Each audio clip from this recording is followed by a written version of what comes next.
Hey there, comic friends. I'm Travis. It's the Comic Book Roundtable. We're back after 2 weeks of either me not having books or me being gone away at cons or anything like that. We're back, but of course, I don't have this week's books. The mail service says they are in transit somewhere. For 2 days now, they've been nowhere in particular, just kind of out there. So now I'm suspect that's going to happen. What happened last time is they're going to end up in Seattle. And then it'll be Tuesday before I get the damn books. Anyway, so I don't get to read the awesome Mr. Miracle and whatever else came out this week, which bums me out. But we've got like 2 weeks worth of books that we haven't gotten together as a roundtable here and talked about. So we just decided that we wanted to talk to each other about comics, and we're letting you hang out with us and talk comics while we talk about the books that we've missed over the last 2 weeks. So that's what we're gonna do. We're not doing any order. We're just gonna kind of free for all, whatever the hell we feel like talking about. But I guess I should check in with my lovely co-hosts. So how's it going, Rez? Oh, that would be you, Rez. I don't look that good. oh, thank you. That was great. You know, I love comics.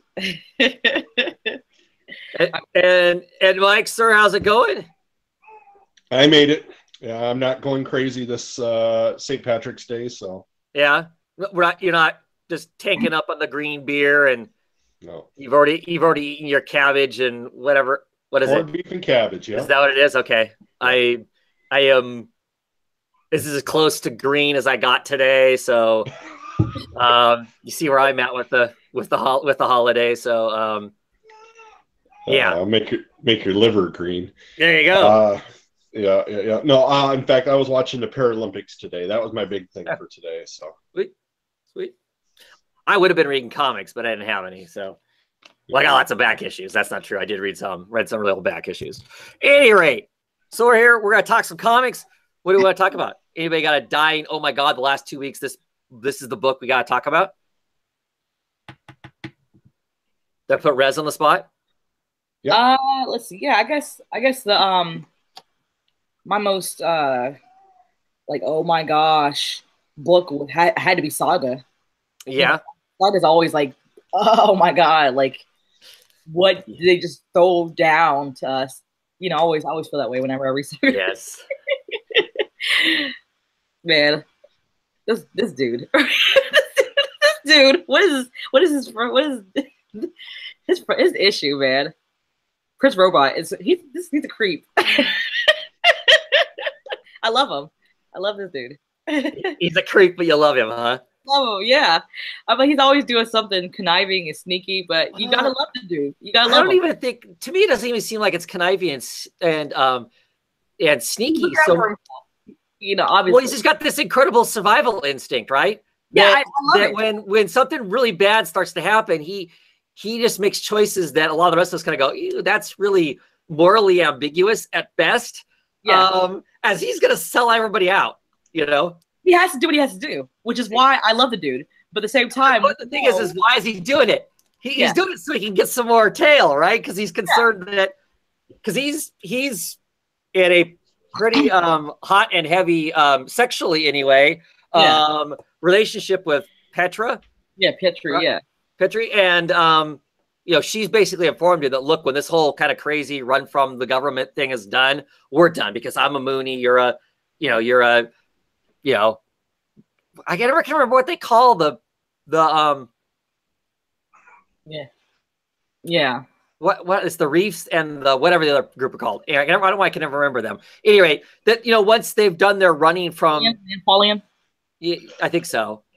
They're done. You know, they're done. They won't be a relationship anymore. And of course, he's fallen for her, and it's like he's gonna do whatever he can on his head, and then try to lie about it.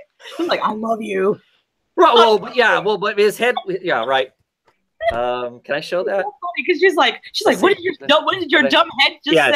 So his head says, yeah. Yeah. And it, all nice and cursive and whatnot. And yeah, this is the panel of her reaction to that. Yeah. Clearly, you know? Yeah. I was like, right on. He's like, what the fuck did you say? He's like, I didn't say anything. And then he's like, oh, well, Oh, you know, yeah. you're supposed to ignore my TV screen because all kinds of stuff come up on the TV screen when, you know, when I'm when I'm in the throes. Well, you know, I would love to have something like that go on. Much more transparency. Boy, I don't know that I would. You'd want it on you? Well, not me personally. I'm just saying. Of course. See, you just want it on everybody else. Yeah, not me. Of course not. Yeah. We don't need that. We don't. So needless to say, he is going to sell everybody else out. He's gonna sell everybody else out.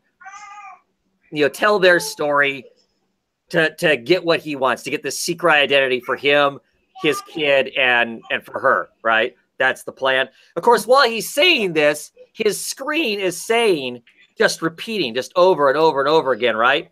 Yeah. If I remember correctly. It's just saying, please say no, please say no, please say no, please say no, please say no, because this will be the death of us. Please say no, because this will be the death of us. While he verbally is saying, yeah, let's do it. I don't know. That's some crazy stuff's going to happen there. Yeah. Right? This dude, like I said, it's just like, and you know what's? Okay, I love that they had the will that one thing that. Yes. Has the will, and she's like totally okay. He's taking off the weight, like because she's had him doing like 1,000 push-ups every time he does something wrong. He's a off the weight, completely nude everywhere he goes. Yeah, and I'm like, okay, so the will's no longer fat. he's losing the weight. He's getting the strength back and whatnot because she's torturing him by making him do push-ups and everything else and whatnot. He's gonna kill her. You know he's gonna kill her. It's gonna come down to. He's gonna kill her. Well, I just think it's a fun way to get him from being the tubby Will back to being an in prime shape bounty hunter. Yeah. So, lots of fun. She thinks she has the best of him, but she doesn't realize he's gonna get her. Yeah. She's so stupid. She's gonna lose all that weight, and now he's gonna get her. Yeah. Right? What's that? I think she killed his sister, didn't she? Yes. And he's gonna kill her. She killed the sister and has that rug of Sweet Boy, the dog, that she rolls around in, all naked, all over, prancing all over it and stuff, right?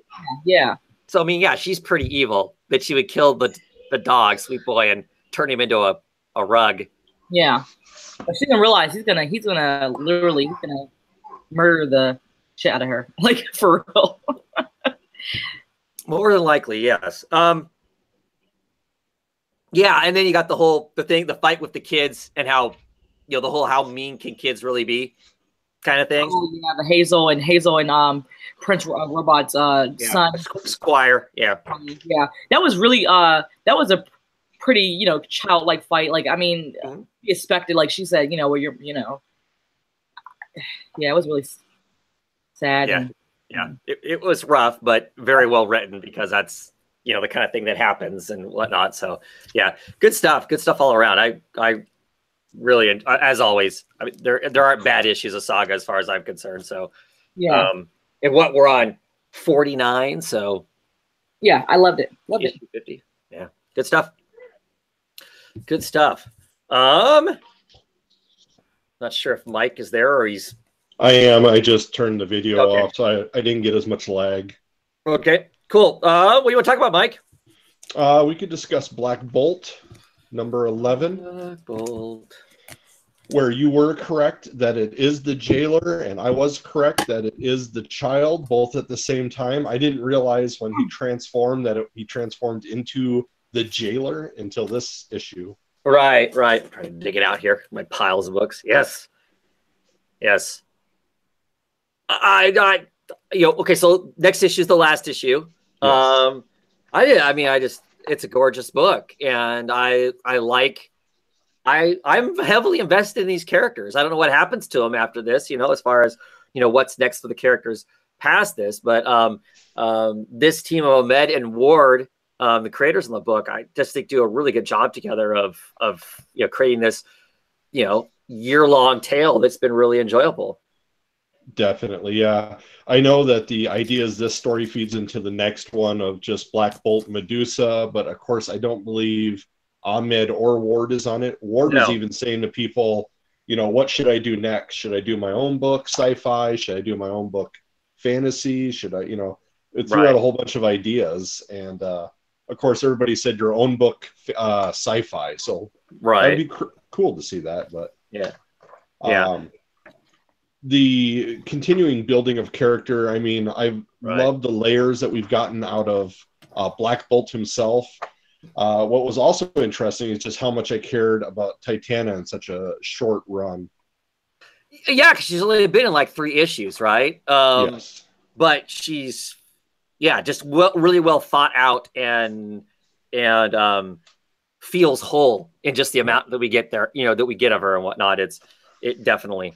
Yeah. I mean, you're so right about the layers thing too, because because in this issue, Blinky and Black Bolt's son, who I'm drawing a blank on what his name is off the top of my head. Aura, Ahura, Aura. Right. They're kind of like walking the astral plane because Blinky's body has been taken over by the jailer.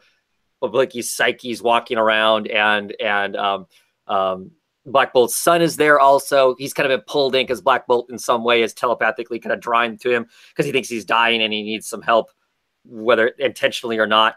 And they're kind of wandering around, I don't know, the astral plane, trying to figure out what the heck they're supposed to do. And they even get extra, they even get more stuff. They kind of see because I think they're kind of in Black Bolt's mind too. They see kind of a retelling of, they end up being in old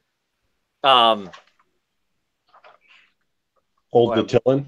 Yeah, the old city. And they basically see them torturing, kind of in a way, torturing Black Bolt as a baby, as a toddler, to break him of the screaming and all that. Because of course he's when he screams and stuff, he's devastating. He wrecks everything. He kills everything. So we got kind of this. They're getting to see kind of the dark side to Black Bolt. Why is Black Bolt the way he is? This is some of why's, because this childhood. And it's interesting that they inform us of that now, this late in the game, as far as that goes. We only got 1 issue left, so that's cool. I was just going to say, I think that's what's going to tie that last issue is, I believe we're going to find out that the jailer is a manifestation built from, it almost seems like Black Bolt's mind. I wonder if that's how he was created, because they mentioned it does tie to the Inhumans, and nothing else will destroy him. So I wonder if Black Bolt has to stop him himself. So and we get we get Carl back, right? Yes, yeah. In a sense, I don't know. He looks weird in that first panel. I mean, is he still like being put back together again? I think it's because he came from the grave, so I'm guessing it's all the grave material. Okay. Was my idea. Because to me, he almost looks, I don't know, like he's almost like a golem, like he's being put back together. I mean, I know he's digging out of the ground, but I mean, he's got the, I don't know, there's like weird holes and the way his face looks. It may just be the art of it and the dirt that's still on him, but he almost looks like he's a zombie. Yeah. In a way. I could also see with all the star material that's around him, maybe he's got some cosmic power to him. Yeah. So it was great to see, Lockjaw suddenly appear in the escape shuttle as she tries to talk with him, and then of course he just gets her where she needs to go. So right. Well, I just love the fact that she's had this long conversation with him. Blah blah blah. Where are we going? Woof. Okay, so if I'm saying blah blah blah, does that mean blah blah blah? Woof. I mean, because he's talking to a dog. Yeah. It's like, it's a gorgeous looking book. Also, it was amazing that they showed how powerful the jailer was, because right away Chains the Inhuman dies, and then of course the ringleader of the other group steps forward, Lash, the would-be king, right, of the new Immortals, and gets spanked. So yeah. Oh yeah, just in general, like you mentioned, it has been an excellent read. Whoever gets this in trade or hardcover, it's going to be definitely a good book. Yeah, for sure. Good stuff. Good stuff. Let's see. What do I want to talk about?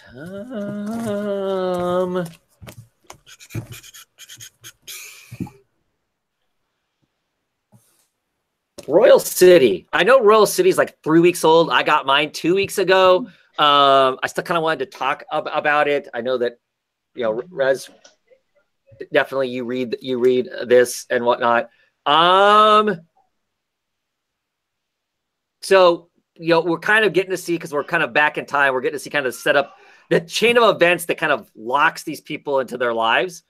Yeah. You know, the pregnancy of the sister and the whole, you know, conversation about not having this kid because, you know, this will just basically lock us into living the same lives everybody else here lives and whatnot. You know, we start to see that the one brother is already kind of developing, being kind of a loser, right? I mean, with him kind of, you know, having two girls on the side, kind of a deal kind of thing going on and stuff. Richie. Yeah, Richie, right?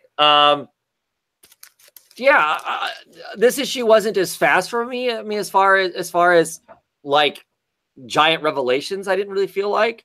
Really? Well, look, so what did you think there were giant revelations in it? Well, I mean, but beyond the whole medication, I feel like that was really, I feel like them delving more into the fact that we have more insight on what medications he's taking. Also, the fact that she's pregnant and what she's deciding to do with the child, because we know later on Tara, doesn't have children. We know there was this emptiness between their marriage, and now we're finding out why that is, why they had this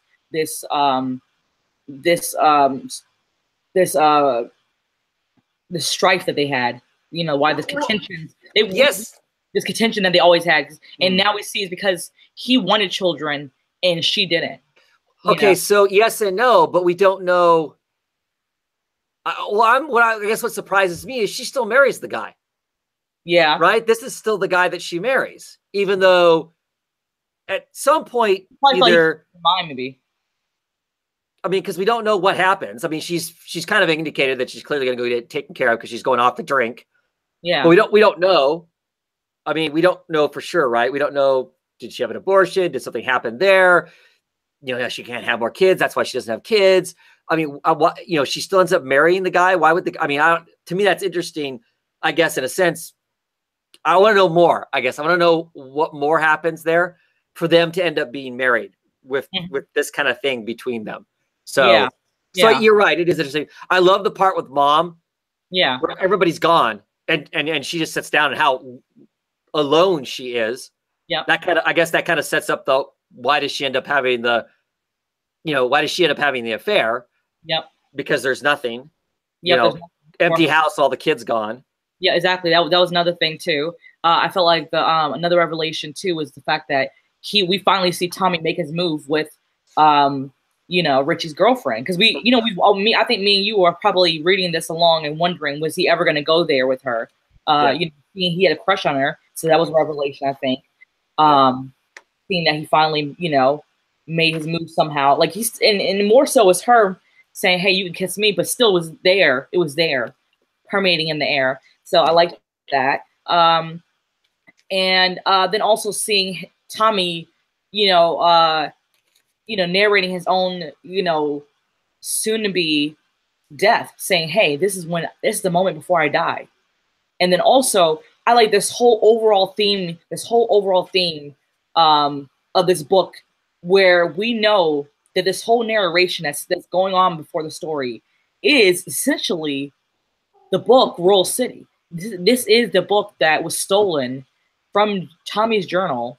Right. That essentially, was a Pat's book that he took from Tommy. So it's just like, I just love it. I love it. I love everything about this. I love everything. I mean, it's great. There may be some slowness about it at times, but I think it's just overarching. It's just very personal. It's very real, very melancholy, it airs on the side, yes, very depressing. I like it. I just wonder where all it can go. I had heard it's supposed to jump like 10 years in the next run. Mm. Oh, really? Yeah, the guys from Wednesday's Comics are really into it. And I believe they said that the Lemire mentioned that the next one looks like the next arc will be 10 years from now. Well, that makes sense because, I mean, as it is, we've dipped back, quite a ways. So moving forward 10 years would put us somewhere back about the time that we left what would have been current time, I would guess. All right. So I would assume that gets us, don't you think, Rez? That would get us back up to what was originally the current time when the book started? Yeah. Yeah, I think so. Yeah. I mean, I'm still enjoying it. For me, this issue didn't push as many buttons as some of the others did.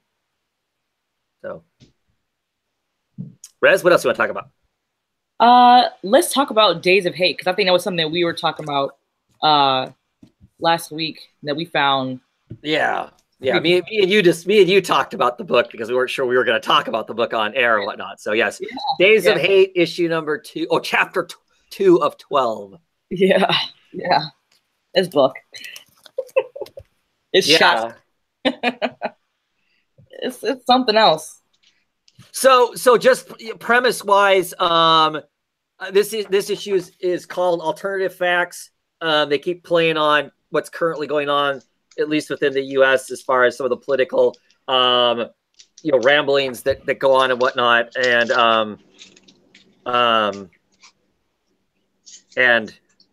the quote from this one is I'm an architect. They call me the butcher, which is from Faster, a Manic Street Preacher song. But anyway, it's after she has blown up. One of our main characters has blown up the white supremacist kind of encampment and whatnot. The news media is oh my gosh, these poor people have gotten blown up and that sort of thing. And this issue dips into us getting a better idea of who these two people are that did this action against the white supremacists. We find out that the guy is a very new practicing Muslim and whatnot. We get a little bit more on her ex-wife. We get some story on her ex-wife as she is basically selling out.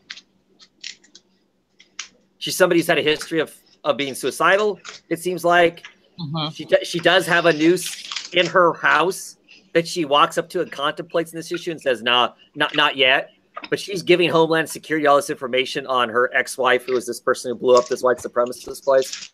And then we get this kind of weird whole thing on the on the Homeland Security, head of Homeland Security, who, if you weren't bothered by him before, you really get. I mean, personally, the guy wigs me out. I mean, he is just, I don't know. He's a predator. Yes. I mean, for me, that's the best way to kind of describe him. I mean, he's on this airplane, kind of minding his own business, and they're getting ready to take off. This woman is sitting a couple seats from him, is kind of, is chatting him up, being friendly, what's the weather like, that sort of stuff and whatnot. And, she makes some comment about the fact that, something like, do I know you, or something like that, right? Yeah. He's like, not if you're lucky. Yeah. Oh, business. And she asked him his business, and clearly she is a woman of color. She's dressed in, I don't know, some, semi-traditional stuff as far as like the pattern, goes and whatnot. And he basically just says, she goes, boy, it seems like I should know you. And he gives her kind of like this evil look and says, you don't want to. You better hope you don't know me, or something along those lines. And then he asks for a new seat. Yeah, change the seats. Like, he asks for a drink to be refreshed and then change the seat once that happens, which is like, lets you know that he obviously is not like being near, a particular bunch of people, Yeah. Which really kind of, when we have our discussion, really kind of paved the way for our idea of what kind of person this person was. Yeah, it cements him as being. I don't know. It's really weird because it cements him as. For me, it cements him as being racist, right? I mean, does it for you too, right? Yeah, for sure. And just kind of and just kind of like, festering evil kind of a thing. We get this scene of him later on, of him sitting at a park bench with his wife. They're having a chit chat about the kids and whatever. And there's some, how are the kids? Oh, Billy's doing this or whatever. And the daughter, has decided that she doesn't believe in God. And he's like, wow, that's a pretty strong statement. And the wife is like, well, that's what I get for marrying an atheist, Mm-hmm. And he's like, yeah, I have my good qualities. And say what I was talking about, what I mentioned, how I felt was so shoehorned in. Right. You didn't think that was like a natural conversation or whatever. And I still don't know what I think about it. I've read it a couple times. I don't know as far as that goes, or what the purpose of that is. I mean, is there meaning behind that? Because we're kind of reading all this as having some sort of weight, that's not just wasted words. I mean, why would we say that kind of a thing? So I'm curious as to if going forward, there's going to be more to that part of the conversation. Because we got him, the atheist, and then on the other side, one of the people he's chasing is this guy who's just converted to being Muslim, and he's still on shaky ground, right? About being a Muslim, it seems like. I mean, because he wants that beer shower too, and and some of that stuff that typically would not be part of his practicing his religion and whatnot. And then there's the whole kind of there's the stuff at the end too, with the daddy keeping the monsters away. I don't know if we're supposed to like, I can't think of this guy. I mean, I know it's supposed to kind of project him as being not one-dimensional. He's not just the evil guy. He does have a family. He does have kids. He does whatever.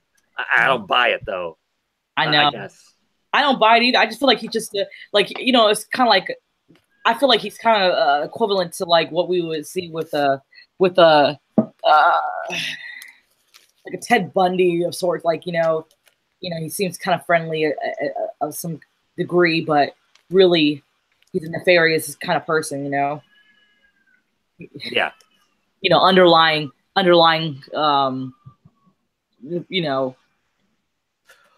of. Horrible kind of qualities there. So I don't know. I don't feel like he's a very, very nice person. No. And it feels to me, it definitely feels like, because he has a conversation with the ex-wife about, how do you want us to bring her in, dead or alive?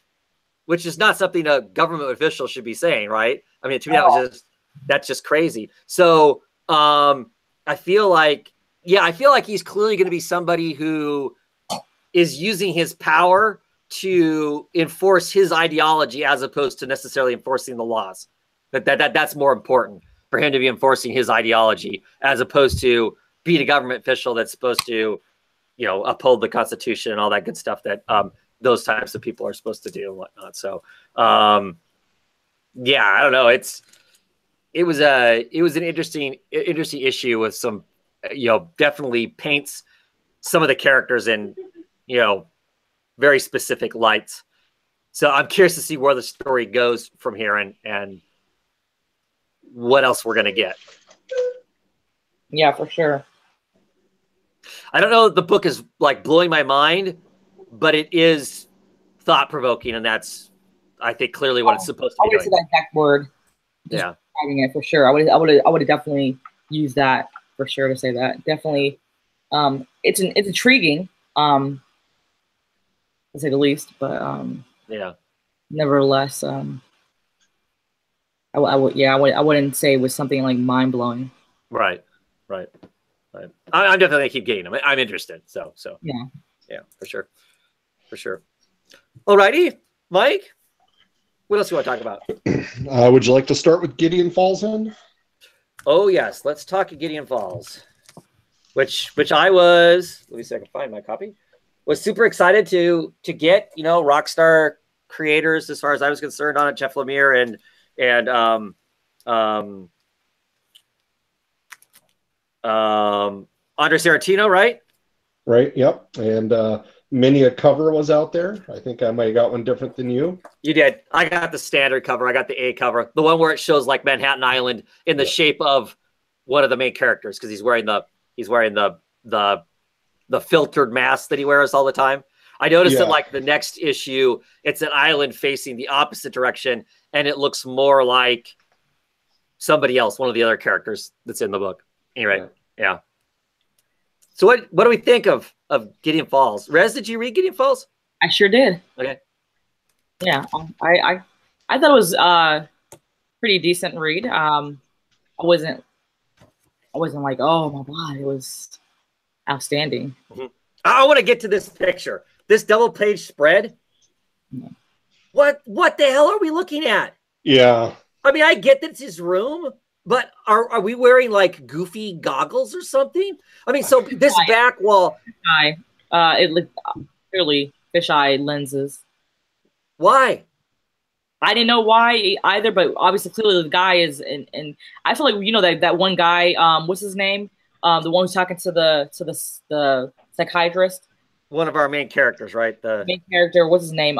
Who's collecting bits. Who's collecting bits and pieces and thinks that the trash bin. Yeah. Well, clearly we're looking from his perspective. We're looking, so this is why we're looking at.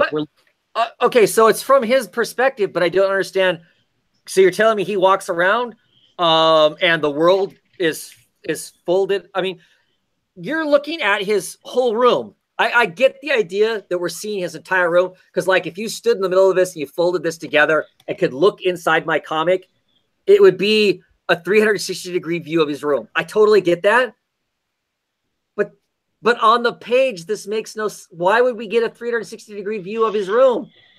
I think Sorrentino wanted to try something, and I don't really feel that it was done well, because I mean, it makes certain things look really flat, or well, yeah, like there were computer tricks that he wanted to try and pull, and it didn't work. So, and it's Norton's room, just for everybody to know. Yes, that bugged the hell out of me, and quite frankly, this bugged me the rest of the book. I mean, I flipped back to it 2 or 3 times going, what? Why is this way? Yeah. Artistically, I do not understand this. There was a couple things artistically I didn't care for either. If you look at the back of your book, where it says Gideon Falls, the black, how it's scratchy, is throughout the whole book. Like there's no true black anywhere. And I kind of worried at first that there was something wrong with my copy. Right. So I guess, I don't know if it's a noir style or whatever he's going for, but I didn't care for how he did that. Yeah, the texture. You're right. The texture everywhere, where typically we would traditionally see this as being inked and being solid. It's not. It's like they used, it almost makes it look like they used too small of a of like an ink pen and didn't get it totally colored in so we can see the coloring. And You're right, Mike. Every black spot is that way. I mean, I would assume that this woman is of some Asian descent. She has the features of that anyway. And you would assume her hair would be traditionally black, and it's not either. It's all, but you're right. Mike's talking about this cover, how it looks like somebody just did not commit to truly, you got tired, right? Oh my God, I got all this black space to color in. I'm using a ballpoint pen. I'm getting tired. So like you didn't commit to it. That is a weird, and I wonder, is that, I would assume that is Sorrentino's inking as opposed to Dave Stewart, who's doing the colors. That's my assumption too, because I believe it's a style they were going for. Just after his room page, though, where he's laying on the bed praying, at the bottom where it tears away, I didn't realize that till my second read through, and I really liked that, though. That's a Sorrentino feel that I enjoyed. Right. So this is the page that Mike is talking about. He's laying on his bed, giving his prayer, and right here, the paper is torn. Yeah. And you see this red feature, which has the same sort of black element to it. You flip the next page over, and it's the title page, and there's our red for that. Okay. You like it, Mike? For me, I don't understand why it's there. Why is part of the page torn? I mean, because that makes this page, instead of me being there and I'm reading between the gutters and whatnot, that now suddenly this is on a piece of paper as opposed to being me in the room with him. And for me, I think it was supposed to indicate part of his mental break. Okay. that was the only thing I could get out of it. I may be reaching because I want to, but that was the feel I got from it. No, that's cool. We get whatever we can get out of it as far as it goes. I mean, I like this double page spread of all the random crap that this guy's collecting because he thinks he's collecting something because he thinks something is sending him a message. He originally thought it was God. Now he's beginning to wonder if it's the devil that's sending him a message. So he's collecting like bits and pieces of nails and broken shards and dating them. And his psychiatrist, he's fresh out of a mental institution. He's getting basically all day passes to leave. He doesn't have to go back to the mental institution, but if he slips too far, they will put him back in is what they've said. Yeah. They don't want to right now because they really can't afford the space because they're overcrowded as it is. But he clearly has all this OCD collection of crap and whatnot. And they think he's just kind of mental. And if he's slipping into this thing again, they'll put him away. And so he's kind of being quiet about it, but he can see it. He's got a vision. He can see this stuff, whether he can or not, you don't know. He has this conversation. And as he's walking out of the, talking to his psychiatrist, there's this nail on the road. And I do love this panel. He's walking away, talking about the fact that he's got it under control. He can see it calls to him, blah, blah, blah. And then you get this next page of him turning around. And this is all black and white. And that nail is just bright red, which I think is cool because it's speaking to him. So he has to go and collect it. So I did like that element as far as that goes. For those that haven't read it, we're introduced to Norton immediately in the book because he's digging through, to me, what feels like a New York City style, a Chicago style, large city with big dumpsters that you find in every alleyway. And he keeps finding chunks of wood, hinges, nails, and he doesn't know why he's being pulled to it. But he'll dig through everything till he finds that one specific piece. Right. And he's getting irritated because he knows it's there and he can't find it. He's kicking garbage around. He's all pissed off. And then he finds it underneath the garbage can. Yeah. Yeah.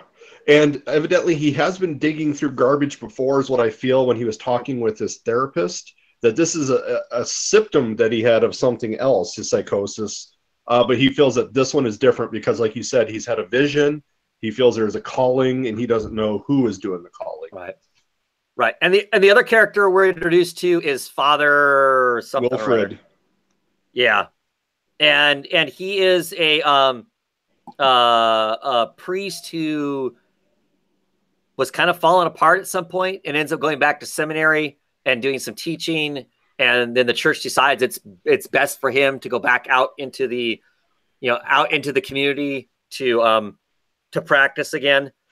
And they send him off to some small podunk place where the current priest that was there has passed away and they need a replacement. So he's being forced to go there basically.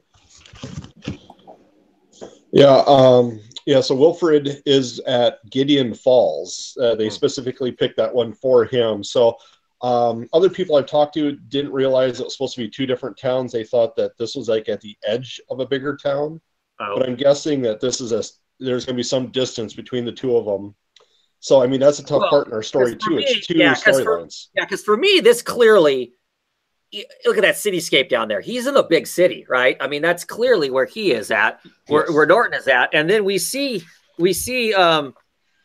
Wilfred driving through that small town where the bus driver's smoking. Right. And the cornfields and, that whole, this clearly tells me he's out in the country. I mean, that picture right there alone informs us as the reader, and here's a barn, and I mean, it informs us he's out in the Tules someplace. Yeah. I like the second half of the book better than the first half. Yeah, I mean, well, then it gets into kind of, the spookier part of it, too. I mean, the priest calling to the church, the interaction between a small, part of the segment. Yeah. And then being woke up by Tom, the former pastor, right, who's supposed to be dead under we don't know what kind of circumstances because people didn't want to talk about it, right? Yeah. So either this guy is still alive or he's the boogeyman of some sort. And then what I like afterwards is how it cuts back and forth from Fred to Norton because it flips it upside down too. Yeah. Which implies to me that I don't, is this going to be different dimensions? Is this going to be just because they want to show that there's such a distance between the two of them? I think it's more of that. I think it's just a way to show the two guys are connected to each other in ways. And I think this is just a way to do that. And I like it. Yeah. To me, right about here, this starts to feel very Lynchian in a way. David Lynch in a way. Yeah. Twin Peaks. Sorry, yeah. And the last thing I had to say was that I did not realize the older lady that helped out the priest had a artificial hand hook. Oh, you missed that? Yeah, until I saw that, and I had to flip back through for a second read at the very end. Right. Yeah. Dun. I noticed that at the beginning of it. Yeah. And I should have, but I got so caught up and so wanted to read the entire story so fast, I didn't slow down for the art sometimes. Which, for the art also, one thing I love Sorrentino, the thing I don't care for is sometimes our hero protagonist always looks like the same character in his different books. Yeah, he's looked the same since I, Vampire. Yeah. Yes, I, Vampire, Ollie from Green Arrow. Yep. I just keep seeing it over and over again until we got to Norton. Yeah, for sure. I liked it. I liked the ending better than the beginning. That page, that fisheye lens, whatever the hell it is, that panel infuriates me. Yeah, I mean, it really does. It bugs me. Visually, it makes no sense. I mean, I get what it is, but the other tricks that he does in it make more sense, but that one doesn't. Yeah, I don't know. No, I agree with you. That was the worst idea of the comic. So, but I wasn't blown away by this though. I like it. I like elements of it. I don't like that we were talking about this not really colored in. To me, that's hard on my eyes almost. So I don't know that I'm super stoked about that. For that, it's not annoying like the random colors thrown on witches, but it's still a weird texture that I don't understand why you would do that, because to me it makes it feel like unfinished work, and I don't. Yeah.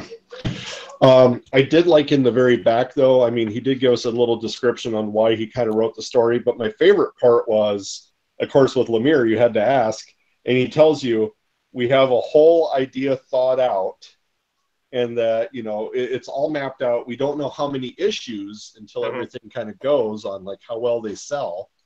But I also wonder, he can kind of get off on his schedule. So, right, yeah, he's doing a lot of books.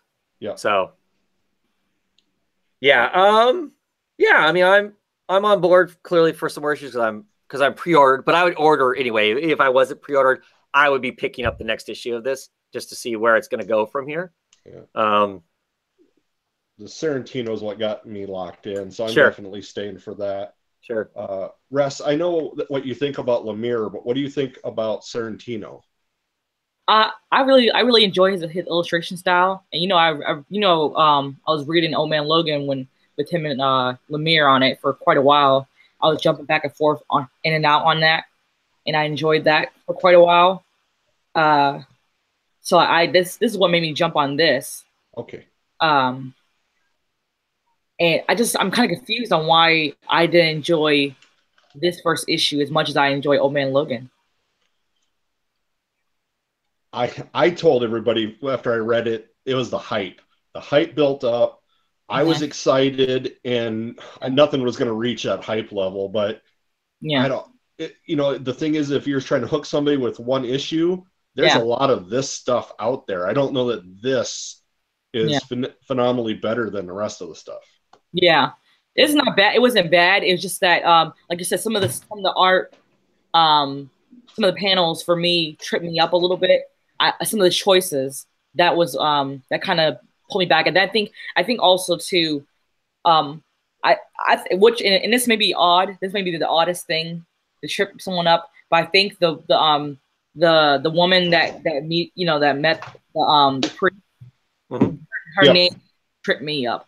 I know that's an odd thing to trip someone up, but her name was Jean, and And I know, and that's fine and dandy. It was just, I was like, hey, I heard her name could be Jean, it's fine. But usually, a woman's Jean will be spelled Jean, not Gene.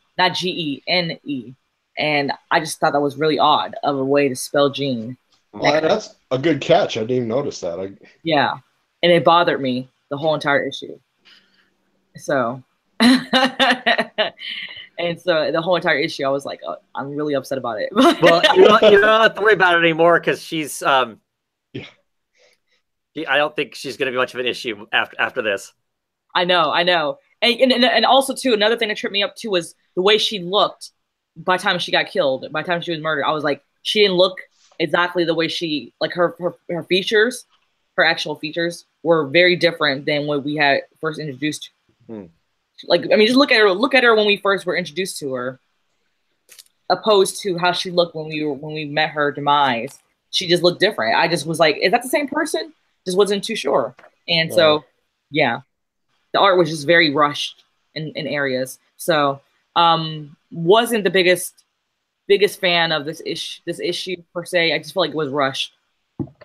Well, I guess sometimes with like Sorrentino's faces, I mean, the way he does lines around faces are not always. I'm not fantastic about it. Yeah, but I do love his art.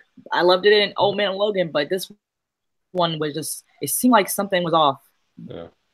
And I mean, like the reason why I jumped on this was because of the fact that I love that team. Mm-hmm. Yeah. But I think it's why most of us got. I think at all. Yeah, I think it's why most of us jumped on it was because of who the creators were on the book. I mean, I didn't even read up on what the book was going to be about. Yeah. I mean, just knowing who was going to be on, I'm like, I don't need to know. I'm just going to get it. And to me, Gideon Falls, that name just sounds sci-fi to me. So that was like I was like, okay, cool. That sounds like a sci-fi book. So I'm on straight up anyways. But the fact that I'm jumping on because it's like a Marvel team. I mean, to me, Lemire is always going to be indie. So I love Lemire, period. But Sorrentino, I learned from him off of the Marvel book. And I'm not a Marvel person anyways. So the draw was, a team from off a Marvel book, Yeah. Right. Well, and all this stuff I had heard originally was all about Norton only, and then this whole preacher was something totally new. I wasn't expecting that whole angle, and for it to be so dynamically, opposite ends on this. So, yeah. And with a lot of books like this, of course, it's the hook. It's like Lost, why the island, and all this stuff. This one, I know, I'm just not.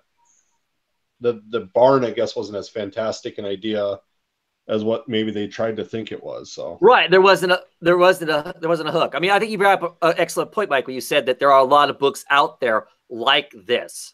What sets this apart? And of course, the reason we're picking it up is because of the creators. But then when you start just looking at them as being books, what makes this one more interesting than the other kind of horror, weird bump in the night type books that are out there, because there are quite a few being produced right now. And yeah, that does, you're right, there isn't, I don't know if there is a hook. For me, I don't always have to have a hook. Two things have to happen for a comic for me to be excited about it. Either it does have a hook, it has some weird something about it that makes me just go, wow, that's a cool twist, I want to know about that. Or the first issue, the characters have me engrossed because whatever it is about them, their mannerisms, something about them makes me immediately invested in the characters. And I don't know that that's the case either. I'm not like deeply, but I'm interested. I mean, it's not that I'm not interested. I mean, I am. No, I mean, agreed. Yeah. I mean, it hits all the kind of things that are my kind of thing. But what is going to set this book apart? I don't know. I don't know if there's anything that necessarily sets it apart from some of those others. Yeah. I guess I have a lot of room for these kinds of books, though. So, yeah. What do I want to talk about? I want to talk about the Terrifics. Yes. Issue number 1 of the Terrifics. Another Lemire book. Lemire's getting all the love. Love Lemire. Yes, today. So, Rhea's on art.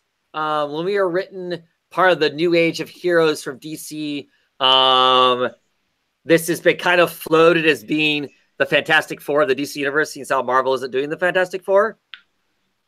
Do you feel like that's an accurate description, Mike? Oh, definitely. I mean, when it doesn't hit one for one, but the combination of Plastic Man, Mr. Fantastic, but also Mr. Terrific being the scientist, Mr. Fantastic, right? Metamorpho, the Thing, and then Phantom Girl being Invisible Girl. It just leaves out that Johnny Storm, but really the excitement or the flair of Mr. Terrific could be that Johnny flair. Well, and the goofy Johnny Storm was usually the anytime I read it, it always seemed like that he was kind of like one of the comedians. He'd have the funny lines. Yeah. So that Plastic Man does kind of fall into that at some point. I did not like the portrayal of Metamorpho in this at all. I do not like him being the Thing. I mean, it felt like he was talking like the Thing in parts of it. I didn't care for that. That to me, that took away from the comic. I like that character. I like all these characters. I'm excited to read it and stuff. And that's why I'm on it. I was on it for the characters, and I didn't care for his portrayal, I guess. And I could see that. I was upset once again. There's certain tropes or certain things that we see every time a character is introduced. Metamorpho being tricked by that professor on the energy thing. I just read that in the Legends of Tomorrow multi-series where they were introducing Metamorpho again. Mm-hmm. Of course, that's his traditional origin. It's just, right. I want to get past that. I don't want the scientist and that family. Well, so. Yeah, that gets used a lot. I mean, there's a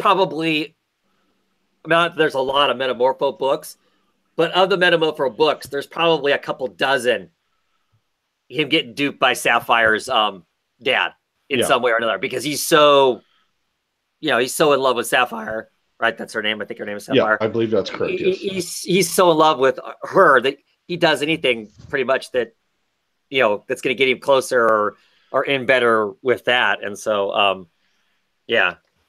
Yeah, I felt like I just read this in Legends of Tomorrow. So that was the thing I didn't care for. I want Rex to expand. I read him a little bit in The Outsiders, and I thought that was a great take. Yes. So I was looking more for that character. Same here. And then I'm guessing, is Phantom Girl a brand new character? No, she's Legionnaire. Oh, that's why I didn't know her. Okay. Yeah, she's one of the core Legionnaires, as a matter of fact. All right. So sorry, Longbox, for not knowing that. Yeah. You'll hear about it. Yeah. I really love the art. The art was gorgeous. So on board for all of that and whatnot. I'll check out a few more issues, see if it levels out. We got to get past the initial thing to start the story going. And lots of times in superhero comics, that's not the strongest point of the, of the comic, I don't think sometimes. So yeah, the idea too of going into a space environment or a alternate dimension where you can't breathe and stuff like that, I've always disliked that. I just talked with Longbox a little bit on Twitter about that, because once again, most of these people's abilities don't lend well to where they are. So it's the idea, then you have to play with the physics, you have to create these artificial air bubbles. I mean, they put them in Plastic Man's mouth for them to survive to start with. Right. So it's just weird things like that. And I was just like, didn't care for it. But yes, the art I like too. I was really hoping that Doc. Right there. Yeah. I was really hoping Doc was going to start, Doc Shaner, because he's going to do the next arc after this, but he was moving, so he couldn't do it. Right. Yeah. I'll stick around for a bit just to see what it's like and whatnot, but I wasn't. Yeah. I wasn't like blown away or anything like that. So, and I was actually thinking about waiting until Doc gets on and then pick up from there. But sure. And there's only one other book I'm probably gonna try. I'm probably gonna try the Challengers book. Other than that, the New Age of Heroes, I don't have any interest in. And calling this the New Age of Heroes, I think is silly. because these aren't new people. Whereas all the other characters that are in the New Age of Heroes books are completely brand new characters. Yeah. You know, coming out of the metal stuff. So did this one have the sneak peek at Brimstone? Was that what was in the back of this one? Yeah. And that peaked a little bit, but it also wasn't enough really to hook me. I listened at Emerald City Comic Con. I was at the DC panel. The writer for that book was there, and he was basically pitching that. I got to see even more artwork than what's in this preview. Yeah, it didn't sound too bad. But when I came home, I talked myself out of ordering it. So, all right. Last thing, at the very end, we see Tom Strong. I know nothing about it, so I got nothing out of it. Were you excited about it, or did you even care? It doesn't matter to me. I know that some of the hardcore Alan Moore fans will be up in arms because yet another Alan Moore character they're, you know, perversely messing with, you know, kind of thing. I don't have an opinion one way or the other on that. All right. I mean, I didn't know if you read anything about him in the past, because it looked like they mentioned that the whole Strong family might get involved, and yeah. I mean, it really didn't mean anything to me. I mean, right. Well, but you can just read along to know, you know, to learn the stuff as it's going on, as opposed to being somebody who's rushing to buy it because they remember the old Tom Strong and want to check this out or whatever. Yeah. Carlos Infantino, he's saying that this version of the Phantom Girl is kind of new, as she is an ancestor of the Legion's Phantom Girl. Okay. Oh, okay. But they're a whole race. I mean, she says that in the book. I mean, her entire people in her entire world all can do that. You have her powers. I mean, it's just a normal thing for them. So it seems like a fun book, so I think I could see going with it for a while. Yeah. Yeah. Like I said, I'm gonna check it out for a bit and whatnot. So, Rez, what else do you want to talk about? Let's see. I really liked Abbott. Issue 2 of Abbott. Yeah. Abbott was really good. It seems to be getting better and better. I like meeting the quirky ex-husband's friend. who's very friendly. He was very friendly, yeah. I liked yeah, there she is. And I like this relationship. I like this whole relationship with her boss that she has. Like, I know they had something going on that they never talk about, you know? I don't think there's anything there that you keep wanting to ship. Husband, yeah. It's her work husband. It may be her work husband, but that's as far as it goes. Work husband turned. Okay. Because he's like, you know, damn it, I don't want nothing to happen to you. Well, it's because he's just a nice, good guy, as opposed to some of the other creepy people that are in the thing. Yeah. Okay. He loves her. He could be nice and a good guy and love her too, and sure. Yeah, I'm really enjoying. But I'm really enjoying the story too. I mean, the supernatural part of it's kind of is cool. The secret. She escapes the guy in the alley, gets a little hurt, gets herself taken care of, and then she gets a gun from the what's her relationship to her sister? Her husband's sister, right?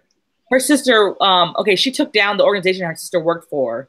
And so that her sister still has contentions with her, but her sister is her sister. So okay. Yeah, but her and her sister are fine, aren't they? I'm like, goodness gracious. Yeah. No, they're not sisters. They are sisters. No. They are. Go back and look. Everybody said they're sisters, and even she said there was a sister. They clearly are sisters. She says, you know, what's eating you?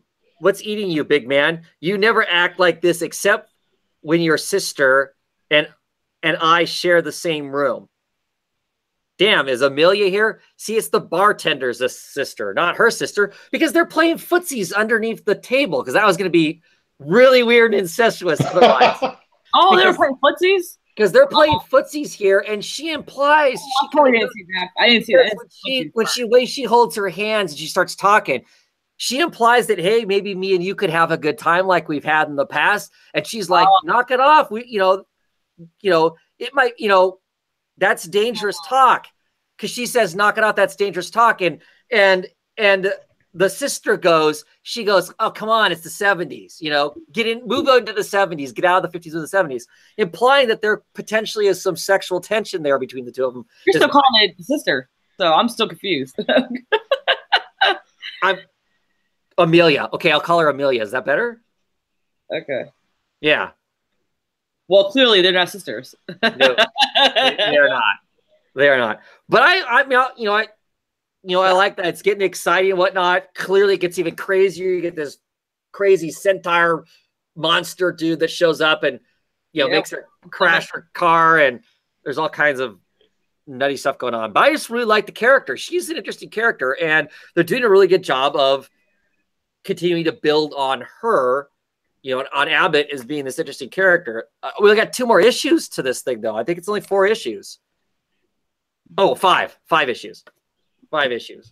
So I'm hoping that, the creepy stuff that's going on in it, we get kind of a handle on in some sense along the way here. But yeah, I'm liking it. Same writer as writing Black Bolt, Ahmed. Oh, all right. That's one of the big reasons I picked it up. Okay, I want to check out something else that this guy's writes besides Black Bolt. Is I know he's a writer beyond that. He's a poet and writes some prose and stuff like that too. So I wanted to see, is Black Bolt, what he does, or was that a fluke and he does something differently than that? And I think he's just a good writer. I mean, he writes solid character in this too. I am tempted to get Exiles, even though I don't really want to, which is a Marvel book. Yeah. I mean, I'm curious about it because it's got this mix of characters in Exiles. I mean, it's got like an old, like gray-haired Kamala Khan, Ms. Marvel is in it, and it's got all these people from all these different dimensions, but it's got like a cartoon Wolverine in it, and I'm just like, yeah, I don't know. I don't know that I could take it seriously enough to actually buy it, but with his writing, I'm curious. But I feel like that's going to be kind of a lighthearted, funny book, and I like his serious writing. I like his serious stuff. I can understand. I hope you at least pick up the first one, but I've asked myself that too because I like some of the Marvel zombie books, and I mean, in a general sense, they're kind of stupid anyway, but I love them. And then I got to the last one, and it's like it had Howard the Duck in it, and I said, "That's stupid. I'm not picking up a Howard the Duck." And then I'm like, what does that really matter if it is a superhero that is just weird or if it is a duck who thinks he is a fighter? Why am I drawing the line at a duck as a character? So I did, and I liked it. So I would just say maybe you might enjoy a cartoon Wolverine, but probably not. Probably not. No. And I wouldn't have picked up the Howard the Duck issue either. Just telling you. Yeah. Just telling you, I wouldn't. So, yeah. I don't know that how many other people picked up this book, The Wilds. So I picked it up. Avita Alia writes it, and Emily Pierce does the artwork on it, and it's kind of a zombie book of sorts. It's kind of a Walking Dead in a sense. They call them runners or something. Yeah, the main character is a runner. They're called runners because they basically run between outposts and carry stuff between the two and kind of wheel and deal and whatnot. And they're the people who venture out into the world while everybody else hides away and lets them, gather whatever resources need to be gathered and all that sort of stuff. It's definitely got naked bits in it. What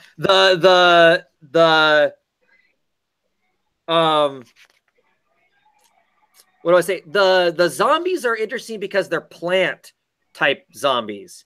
I mean, they show up, but they've got like like here's one that's been turned into a zombie, and like the plants are growing off of her, and so it's like a fungal kind of a thing maybe or something, but like they have like bouquets popping out of the sides of their head and out of their mouths and weird stuff like that. But they shuffle along and go like zombies for all intents and purposes.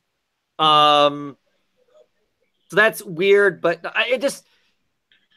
it's interesting, but it's not interesting in the same, because it is, you know, the old hat zombies. I just don't know what I think of it. I thought the artwork was really different too. Yeah, it is definitely. I mean, it's you know, it's I think it's kind of colored differently, and it in some ways it reminds me of unrefined Jamie McKelvey, who does The Wicked and Divine. Yeah. You know, very everything is simple. Well, it's a little more complicated than, that's what I'm saying. It's not as refined as what McKelvey's is. But it's that kind of simple line drawn, you know, kind of thing. I'm, you know, fine with the, you know, the artwork and whatnot. I don't know. I wanted something different on a story. I kind of like the characters. I'm not 100% invested in them. And this is a book that I need to be invested in the characters because, you know, The Walking Dead. There's a scene here, and I wish somebody else had read it that I knew besides me. There's a love scene in here. Did you read it? So the love scene that's in this, right? Where the runner, she hooks up with her, another person who used to be a runner that's kind of retired and whatnot. I can't show the page. I don't want to flag us for stupid reasons. But did you notice in that it's almost like you notice how in like movies, like the main stars, the people who are the important named people, you don't really see them naked, right? Yeah. Their bits are always covered, and it's like whoever is the non-main character, their bits are exposed. You know, you get to see their nudity. Well, that's how it is in this comic. It's like we see. So are they hiding something from us? Yeah, I was looking at that too. I was like, where's her? You know. So her lover. You know, we see everything of her. I mean, there's, you know, very little's left to the imagination, and her, you know, there's a sheet in the way, or her lover's body parts are in the way. And part of me just kind of wonders, are they hiding something? It just seemed weird. It just seemed weird that you would, you know, you're not having to pay somebody extra money. You know, it's not like television or a movie where you're, you know, if you're going to get you have to get a body double, or you have to pay the star extra money to get them to strip down. It just seemed weird, didn't it? Or is it just me? It's just me, huh? I don't know. It seems strange. No, I didn't think it was strange. Yeah. I thought it was the same thing. So what did you think? Boring? I wasn't. I was like, okay. And it was okay. It was just there's this book called I think it was called The Great Divide. Mm-hmm. I found that much more intriguing. It was like a Dynamite book. Right. Like a post-apocalyptic book where you take on someone else's mind by touching them. You couldn't touch people, and that book was much more intriguing. Much more. It was like, you know, it had the same kind of, faculties, I guess, in a way, mm-hmm. that this is kind of trying to set up. I found that a better setup than this, personally. It didn't grab me. Yeah. That's the issue. So, and then I like illustrations, but the illustrations to me for The Great Divide was a lot better too. So, yeah. So a Black Mass book, I'll read a few more issues because I had them ordered. I don't know. Doubtful that I'm going to order next month when I go to order that I'll order this book. I might, just because I'll have like 5 issues then, which is typically about an arc-ish kind of thing. But it really does feel, very Walking Dead-like, without necessarily any reason for me to be invested in any of these people. Yeah. And because the whole zombie thing, despite them being pretty zombies, because of course they have flowers, like I said, poofing out of them. That thing kind of, and that whole flower thing, the vegetation thing, was kind of bothersome too. I'm like, what? That just something to make it different. I mean, that's just it. It's zombies. Let's do something to make them look a little different. Zombies. That's what we did. Is what it felt like to me. Okay. Yeah. So, Yeah. Yeah. Mm-hmm. What else do I talk about? I like Calexit. You did get to read Calix number 2? Yep. I read 1 and 2 together. Yeah. So one thing I want to say really quick, in this, we've got another Homeland Security. The head of the Homeland Security is in this, just like in Days of Hate. Except for this Homeland Security guy, who clearly comes across as, hates all these people who are trying to, fix America under this really messed up, fracturing United States that's under the regime of Trump. That's just going all crazy and whatnot. California is breaking away, and they're trying to use National Guard to keep it together, and private security and whatnot. But the Homeland Security is there. They got in this big, massive firefight with with some people of color, because you got the whole immigration thing going and whatnot. This Homeland Security guy, at the end of issue number 2, he goes home to his family, and it's a completely different feeling. He walks in the door after he's been busting heads on the wetbacks and all this other nasty, stuff, racist kind of, pretentious kind of stuff. He gets home. His wife is speaking Spanish. His kids are speaking Spanish. His wife is clearly a person of color. His kids are clearly of mixed race. He goes into his study. He's all stressed out. Wife comes in. Hey, what's going on? And he's like, you just don't know what it's like out there. So I don't know. Did it feel like he maybe is trapped?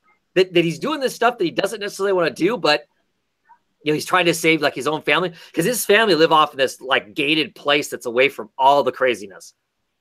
Is that the sense you got? Yeah, I was like, when I saw that end, I was like, what the is this? Yeah. I was like, duh. Yeah. That's my first, because I was like, this dude has been literally after Zora, literally after her. He's so obsessed with her.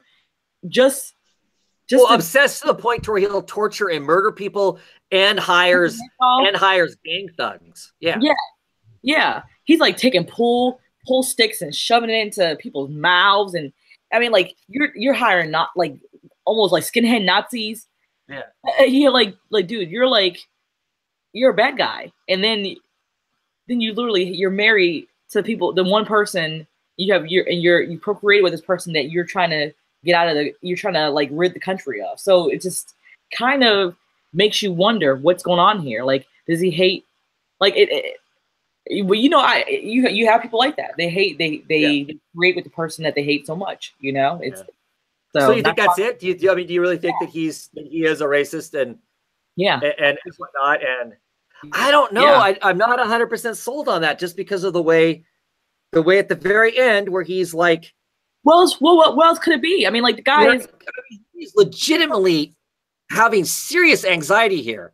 I mean, it's not like, oh, honey, you don't know what it's like. I mean, by the way this is drawn, he's rubbing his eyes. He's deep undercover, is what you're saying?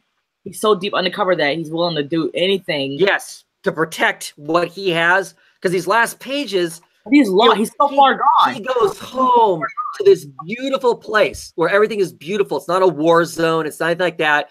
And there's, the people are waving. Everybody's pleasant and whatnot. And then he goes in, and there's this beautiful baby.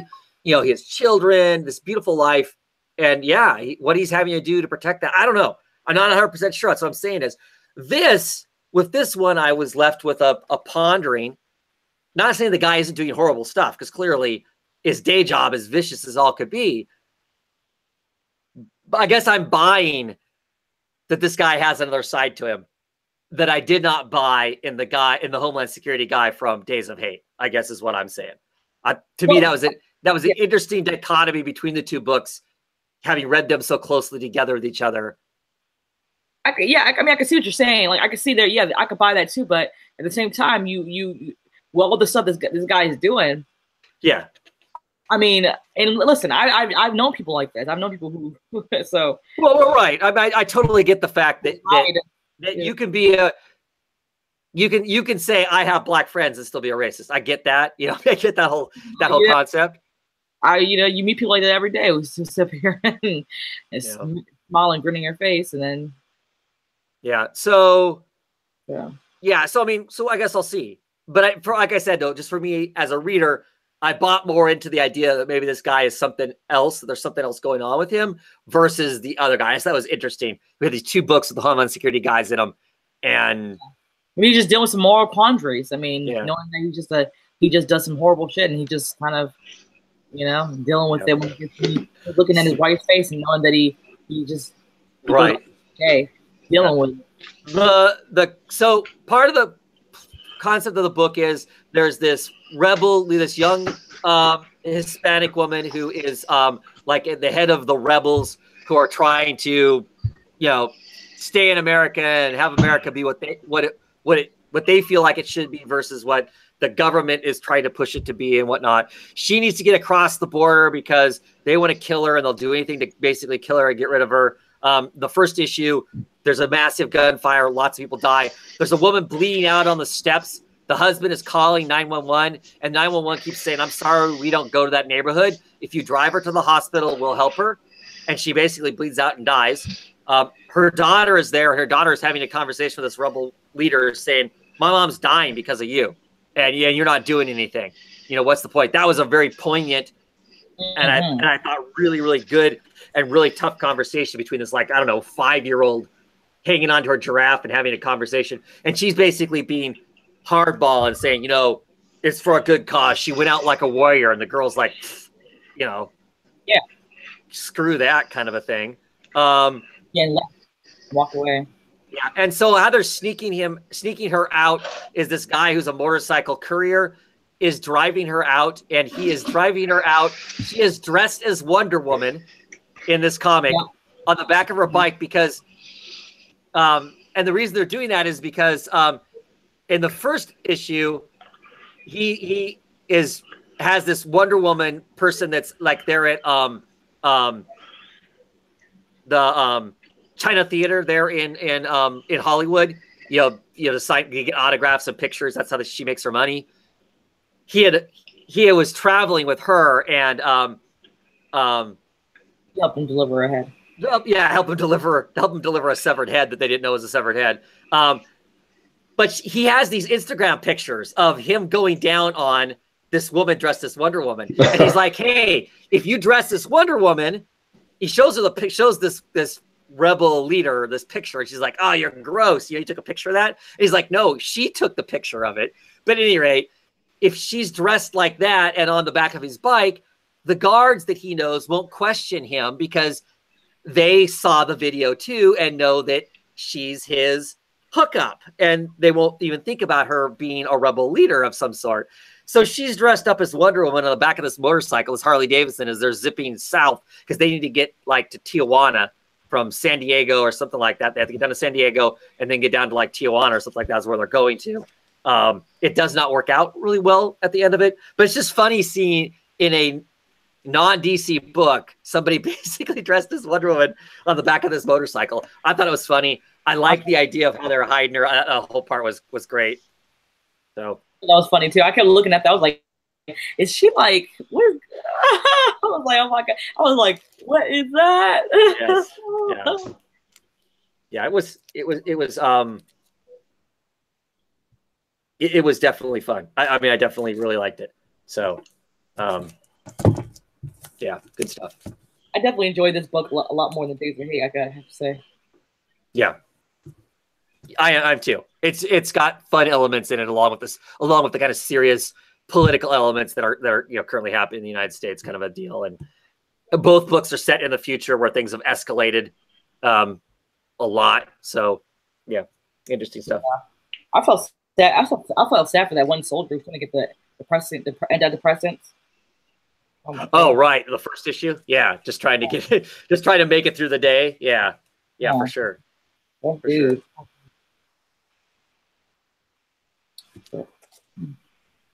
What else do you want to talk about, Mike? Wildstorm. I think all three of us read it. Wildstorm. I'm trying to keep my books straight here. Because the disembodied voice hasn't read them all yet, and I don't want to mix them up and then get in trouble for having mixed it up. Wildstorm, issue number 12, halfway through, right? Because we're still under the understanding this is going to go 24 issues. Yes. Mm-hmm.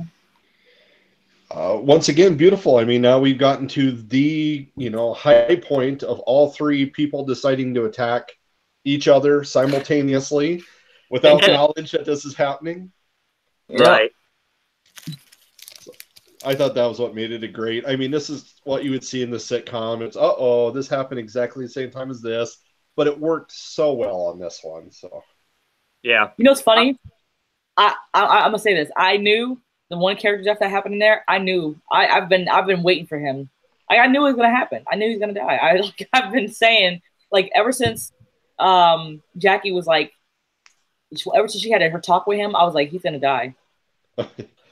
Oh yeah, the pirate, the head pirate. Yeah. Yep. When pirate, ever since she had her talk with him, I was like, he's gonna die. Ever since then, I was like, he's gonna die. Just when. He kind of deserves it because he screws him because he walks in with his phone still running. Yep. And they catch that little piece of her saying, let's go get him. Yep. And that tips off Skywatch. That tips off Skywatch that they're hacking him. Yep, that's what he gets. And then he gets an overshare. Cat gets blown out. Yeah.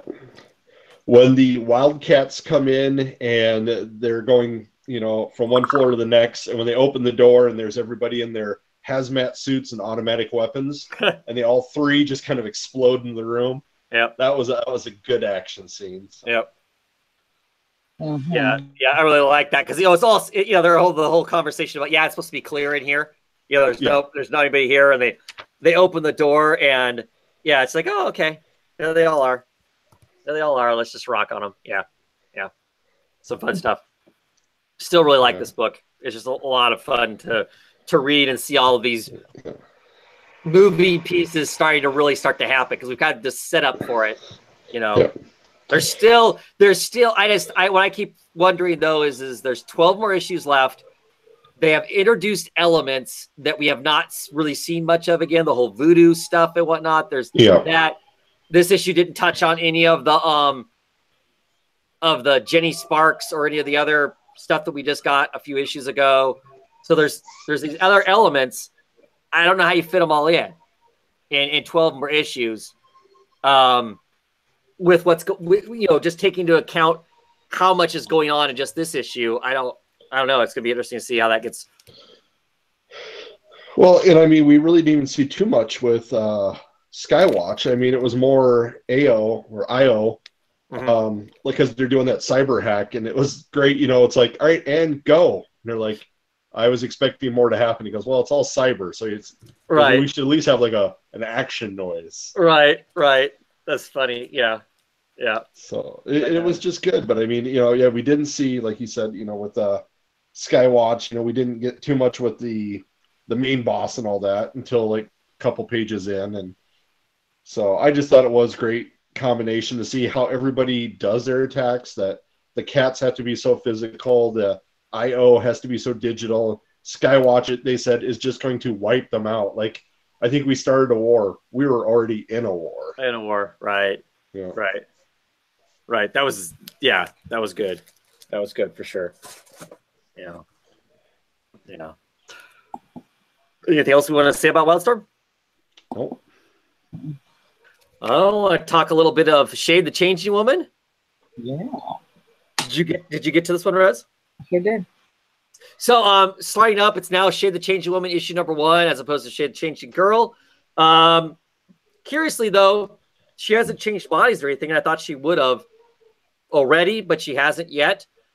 She's still in her body. We've moved forward clearly a couple years because we get this kind of I guess I gotta call it a flashback. She meets Shade the Changing Man out in the weird, floating around in the weird, and she kind of goes, "Gosh, I miss the old stuff." And so I swear I thought that was Dave Rock, like the poet, right? Who is the other? That's the Changing Man, right? That's Shade the Changing Man from the original run. Okay, yeah.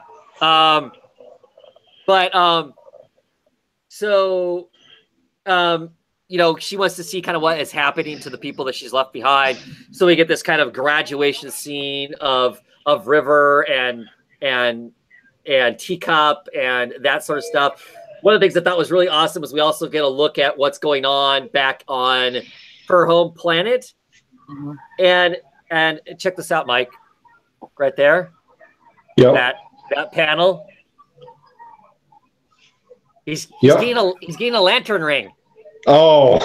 So that's Shade the Changing Girl's boyfriend from back on his home planet. They've let him go. You know, oops, sorry, we did all this stuff to you and your girlfriend and whatnot. But we're gonna let you go. And with them, he says that, you know, our race, when we love, you know, we don't love often. When we love, you know, we fall deeply in love and whatnot. It's gonna take a long time to get past this. And he's out there like, you know, I don't know, burying the ashes of Shade's body because her avian body is gone. You know, it got used up basically. Okay. And while he's out there doing that, he's like, "What the hell is this?" And the ring says, "You have been chosen," and it's a lantern ring. I mean, that's so random, right? Because they're, you know, billions of light years away or whatever. So that's cool. I mean, it could happen. I thought it was funny. That was a pretty funny part there. But they kind of discuss war and, you know, just all the stuff that humans do to themselves and all the craziness of, you know, of whatnot. And she decides that she needs to figure out madness and, you know, and stuff, and turns herself into a houseplant and gets shipped off to college with River, her high school friend. And of course, as soon as they're in his room and whatnot, she, you know, reconstitutes herself as being, you know, as being Shade. And he is studying xenobiology. He is studying aliens, is what he's studying. Right. So, what'd you think, Rez? What'd you think of the? I liked it. Very kooky, just like the previous series. I think I was much more intrigued by the first part where she was just trying to discover her body, like where she was, you know, sleeping around and, you know, people were telling her she was weird, like, you know, you're not quite right, you know. That I was more intrigued by that. And then when she turned herself into a houseplant, I kind of was like, oh, I don't care about this. I don't care about, you know, River and Teacup, because I don't like Teacup. I never liked Teacup. Well, I think we've left Teacup behind, though. Huh? I think we've left Teacup behind mostly, I would guess. Yeah. Because she's like an internet friend that's over there as opposed to. Yeah, I know, but the mention of her makes me so upset. Sure. Like, I feel like I'd rather much not see mention of the old high school friends and see more adventures of her and other situations go down. Like, I want to see her get into weird situations. Like, I really actually enjoyed seeing her in that whole Wonder Woman Milk Wars situation. That really was really so different and odd. I was like, wow, I like that. I don't know. Like, this issue was such a toss up for me. It started off really good, and then it just meandered into a different. Right. I feel like to some degree, I don't know where it's going, and it's lost its way. I mean, the first Shade the Changing Girl, we read the first issue, and in the first issue, we already go, oh shit, we know what's going on. You know, we have a direction. It was weird, it was kooky, but we had a direction. There doesn't seem to be one here. We spend the first 3/4 of the book kind of in the weird, and I mean, I like the whole meta thoughts of some of the stuff. You know, what do we look? You know, I mean, kind of a reflection on human society and how shitty we are.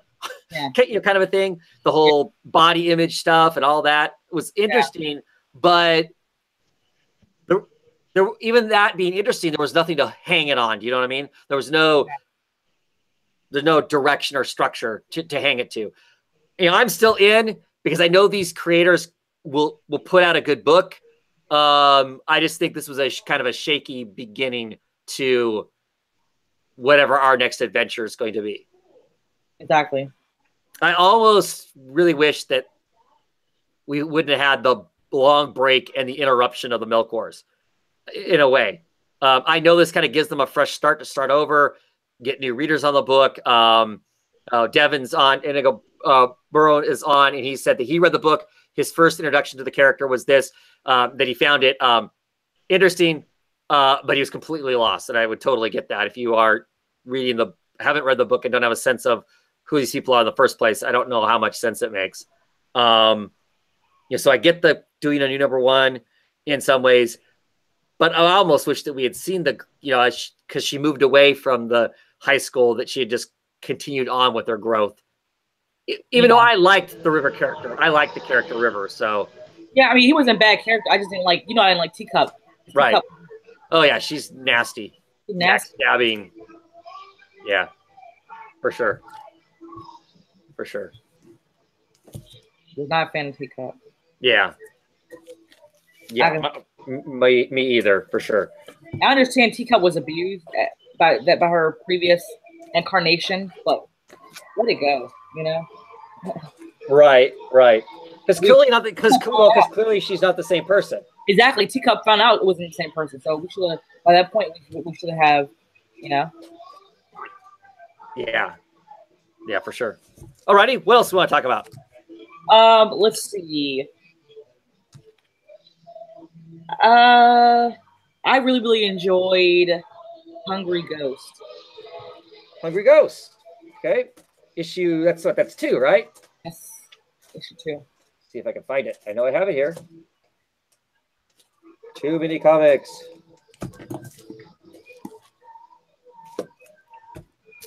Hungry Ghost. Fucking on. So, first story is about eating horses? Yeah, that was the one story. I was like, and then the second one was goblin heads.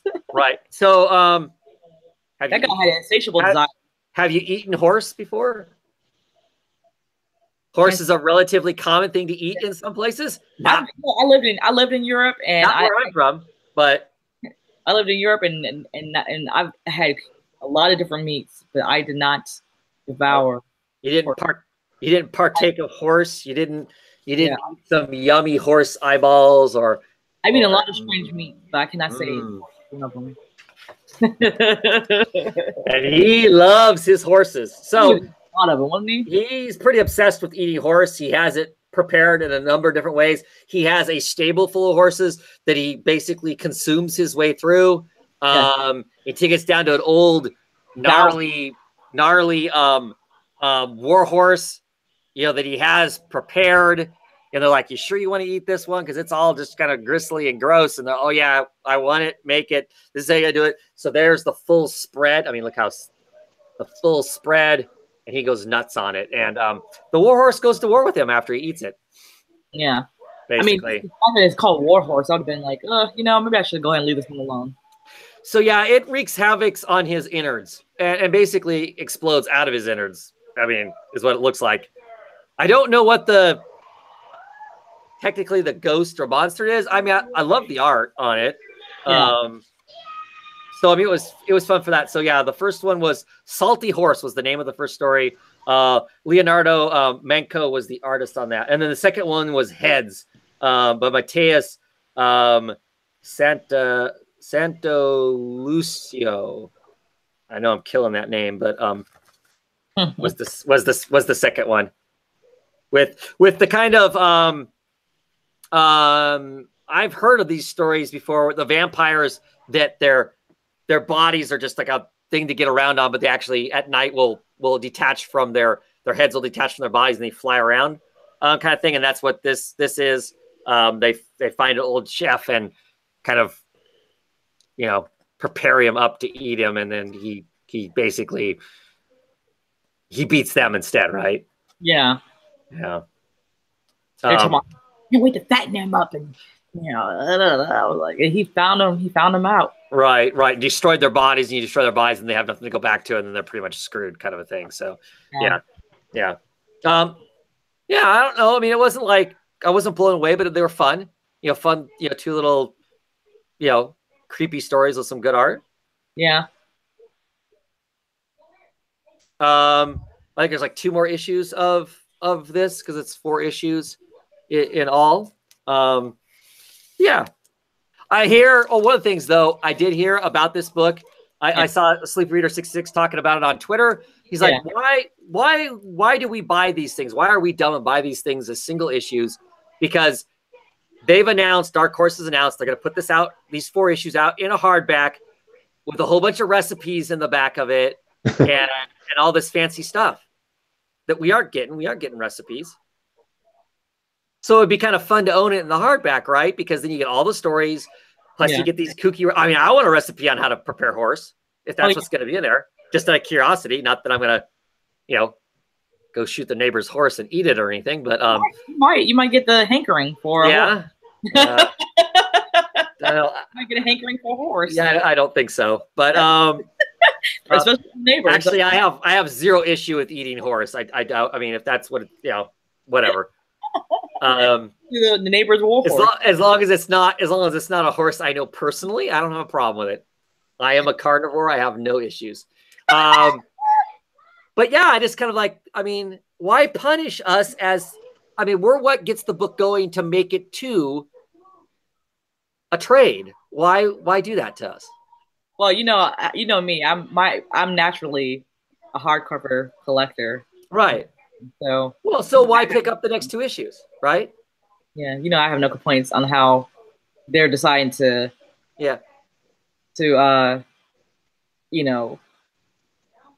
I've already ordered the next 2 issues. I can't back out of that. I'm committed. So if I want the other stuff, I have to double dip, which is baloney. I should be getting the reward because I'm buying in single issues. To get it to the trade, I should get the extra stuff, not them. Damn it! You should, sir. Good on you, sir, for even standing for yourself. You're right. Damn right, man. It's criminal. It's criminal, I tell you. You tell them, man. Criminal. Yeah. Let's see. Last issue of Hawkeye was excellent. Ties up some loose ends, leaves some other loose ends open for potential story down the road. At the end of this, it does imply that it could be back in August. And I've also seen Kelly Thompson, the writer, on Twitter mumbling something about the fact that maybe it might be back. So I don't know. I don't know what that's going to really look like. What's that? They canceled it though. They did. But that doesn't mean that it won't come. That they won't bring it back, right? They will start with a new number 1 at the end of September. I mean, at the end of summer or something. I don't know. They'll reintroduce it as being a fresh new start. I don't know because I don't know exactly what's going on with. How do you feel about that? Marvel anymore. I'm fine. If it's gonna come back, I'm happy as could be. I mean, it's a bummer that they're stopping it for that long, but if it comes back with the same people doing the same kind of a book, I'm okay with that because I'll get more great story. And that's what I'm really here for. More than the number 1, more than it being a number 300. I just want good stories at the end of the day, whatever the numbering is. So I like this character. I like the creators. They've done a good job with it. So I'd be happy to have more of it. So I don't know. I mean, that whole, if that's all the only reason they're canceling it is just to redo it as a number 1 and it's a sales thing, that irritates me some, but oh well, what can I do? So I hear you. Righty. Mike, you got any others you want to talk about? The last thing I could think of was the Milk Wars, last issue. And that was just, I mean, it wrapped it up. I thought it was satisfactory. Our art was just fine. I like Eaglesham's art, so I liked it for that. And then it just, I guess it prepared us to restart some of the, Gerard Way's books. So yeah, it rebooted some stuff. I'm not happy with Robot Man, but yes. We'll see what happens with that. Did you read this, Rez? Oh goodness, what's wrong with me? Oh, I forget that. That's fine. Yeah. So at the end of this, we get Rita Farr back in the book. Yay! So I would assume that means going forward, Doom Patrol will start seeing her show up. We'll get the Elastic Girl. When did this come out? 2 weeks ago. Yeah, 2 weeks ago. It came out the week that I was at Con. Oh yeah, I think I did read this. Yeah. And So I'm happy about that. I'm not happy about Robot Man because Robot Man is no longer Robot Man. He's just a dude with a receding hairline. I'm not real keen on. No, I don't care about the receding hairline, but just the fact that the fact that he's a not Robot Man anymore. I don't know. Yeah, they'll do something to him immediately. He'll go back in. What, Rez? Come on, Cliff, right? Yeah. Now he's Cliff the human, not Cliff the Robot Man. What? Yeah.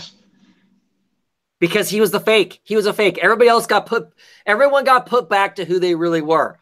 And we find out that this whole time, Cliff's been a copy. He hasn't been the real Robot Man, supposedly. So as everybody gets reverted back to their original what they are. So what about Negative Spaceman? What about him? Who? Negative Spaceman? Oh, Negative Man? He's fine. He's the real thing. So he's there. Larry's still there. Hey, Larry. Yeah, Larry's there. Larry's there, but there's Cliff. Why is Larry bald?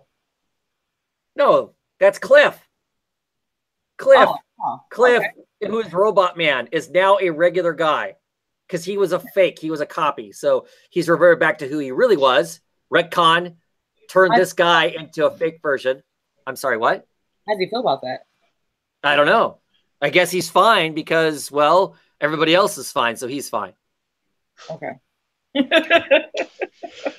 Art-wise, I thought it was really interesting how it looks like there were burns in the pages, like movies. Right. You know, in the old, when they used film and it would start to burn in the projector. I thought that was an interesting take on it.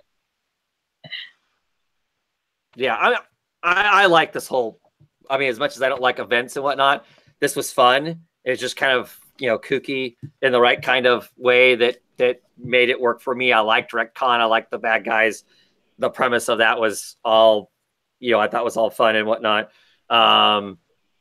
So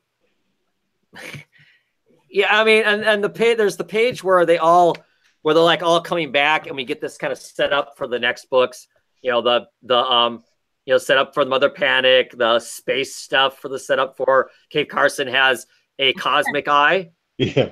I'm not sure if I read this or not. I feel like I read it and I feel like I don't. Yeah. I'm not sure. And of course, that's a picture basically straight out of Shade the Changing Woman that we just saw with her, with all the birds all over her face. And then of course we get this another look at Eternity Girl, which this book came out this week. Yeah. In the books I did not get. I'm super stoked to read this. Very, very excited about it. As she squeaks her way out she almost gets squeezed out of reality, but she manages to squeeze herself a spot back in. So we're going to get her story, going forward. So I'm excited by that. And then we're like at the Hall of Justice and everybody's happy and Cliff is a person again. And they have a little bit of conversation in this story with, Milkman Man, yes, and his mom Casey, and yeah, we're on to whatever the next adventures are. I do not know how this is all going to square with the Doom Patrol book, which is so far behind. It's been delayed so much that its story, I don't know how it's going to all work itself out. I don't know, because it feels like some of this kind of spoils or exposes some of the surprises that were happening in the Doom Patrol book. So I just wonder, as this jumps into the 10 years into the future or however longer it is for Mother Panic, that we don't get that it just forgets or releases the old story and goes to try and tell a new story. It's not 10 years in the future. Right. It's not 10 years in the future. What it is, she goes, when they all go back to their dimensions, she doesn't get back to her dimension. Okay. Right. She goes to another dimension, basically Earth. I don't know, whatever. Sure. Yeah. And she's there. And what it is it's not 10 years in the future. What it is the organization that she's fighting against. I can't remember what it's called right off the top of my head. Yeah. It has been gentrifying Gotham for 10 years. Gotham has been gentrified for 10 years. So it's not in the future. It's the same time, but it's a different dimension where the artist woman and the gathering house and all of that stuff, they have controlled everything for 10 years. Batman has disappeared. Nobody knows what happened to Batman. He just kind of disappeared off into nowhere. And most of the supervillains are gone or they're underground. The heroes are all underground because, like I said, the word that the writer used, that Jody Houser used, the new artist on the book used, I think even one of the editors used, they used the word gentrified quite a bit to basically say that they've taken control of Gotham and they've turned it into something else. So she shows up and she knows right away it's not her Gotham. It doesn't feel right. It doesn't look right. But her first order of business is she's going to find mom. It may not be her mom, but she's going to find her mom. That's the first thing she's going to do is find her mom. She has drug, I think unbeknownst to her, the sidekick from the Milk Wars. Oh. The girl that was the victim of the body bag killer. Yeah. You know, and she became a sidekick in the Milk Wars thing. Yeah. She comes along and she is still a sidekick and she likes to stab things. I've seen panels of the upcoming book where she's stabbing guys in the leg with a knife. So she's still there. She idolizes Mother Panic. So she has kind of a weird sidekick now, this broken kid of sorts. And I do know that in the first issue, the Joker is in it. And of course, my first thought was, oh Christ, the Joker already? Yeah. It's going to be interesting though, because the panels I saw, the Joker is there. The Joker is sitting on the docks. He's down on the docks. He's been forgotten. People don't even remember who the Joker is. He has been basically kind of homogenized into nothing. He's this sad clown sitting on the boardwalk making balloon weapons to give to children. So instead of making poodles, he makes like a Tommy gun. And I've seen the panel work of him making a Tommy gun and handing the Tommy gun to Mother Panic and her big fist crushing the thing. So basically they're getting to play with Gotham without having to worry about continuity, without having to worry about Batman or Batwoman or any of that stuff. She doesn't have to answer to that. They can kind of tell their own story now because now they're not stuck in continuity with everything else. Right. So I see that as being promising. Yeah. Right. Yeah. Right. I mean, it's all going to be a little different. One of the funny things is Ratcatcher is still there. Ratcatcher now is a permanent fixture in that basement of that hotel. And that hotel, I am told, exists in all the worlds of, in all the different dimensions of the DC universe now. And Ratcatcher lives in the basement of all of those. Okay. So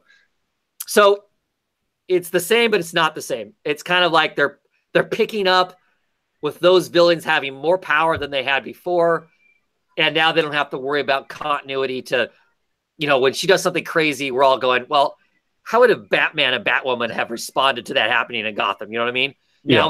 Now we don't have to worry about that, I guess. So, all right. So yeah, I'm looking forward to it. I'm up for that. Yeah. I was much happier to see to hear that that's what it was, that it wasn't 10 years in the future. Because I'm like everybody else, I really don't like that you have to really justify to me why the sudden jump, and we lose all those storylines.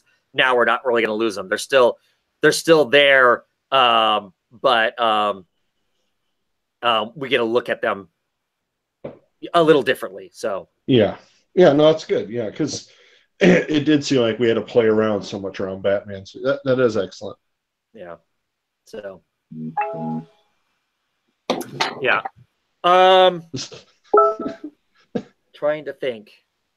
What other books? What other books do I talk about? I've read so many books in the last little while. I'm kind of like a sea of books as far as. Anybody got anything else? I've been running small on my stacks. So yeah, see that. A couple issues a week, right? Yep. Yeah. Rez, you got any others you want to talk about? Let's see.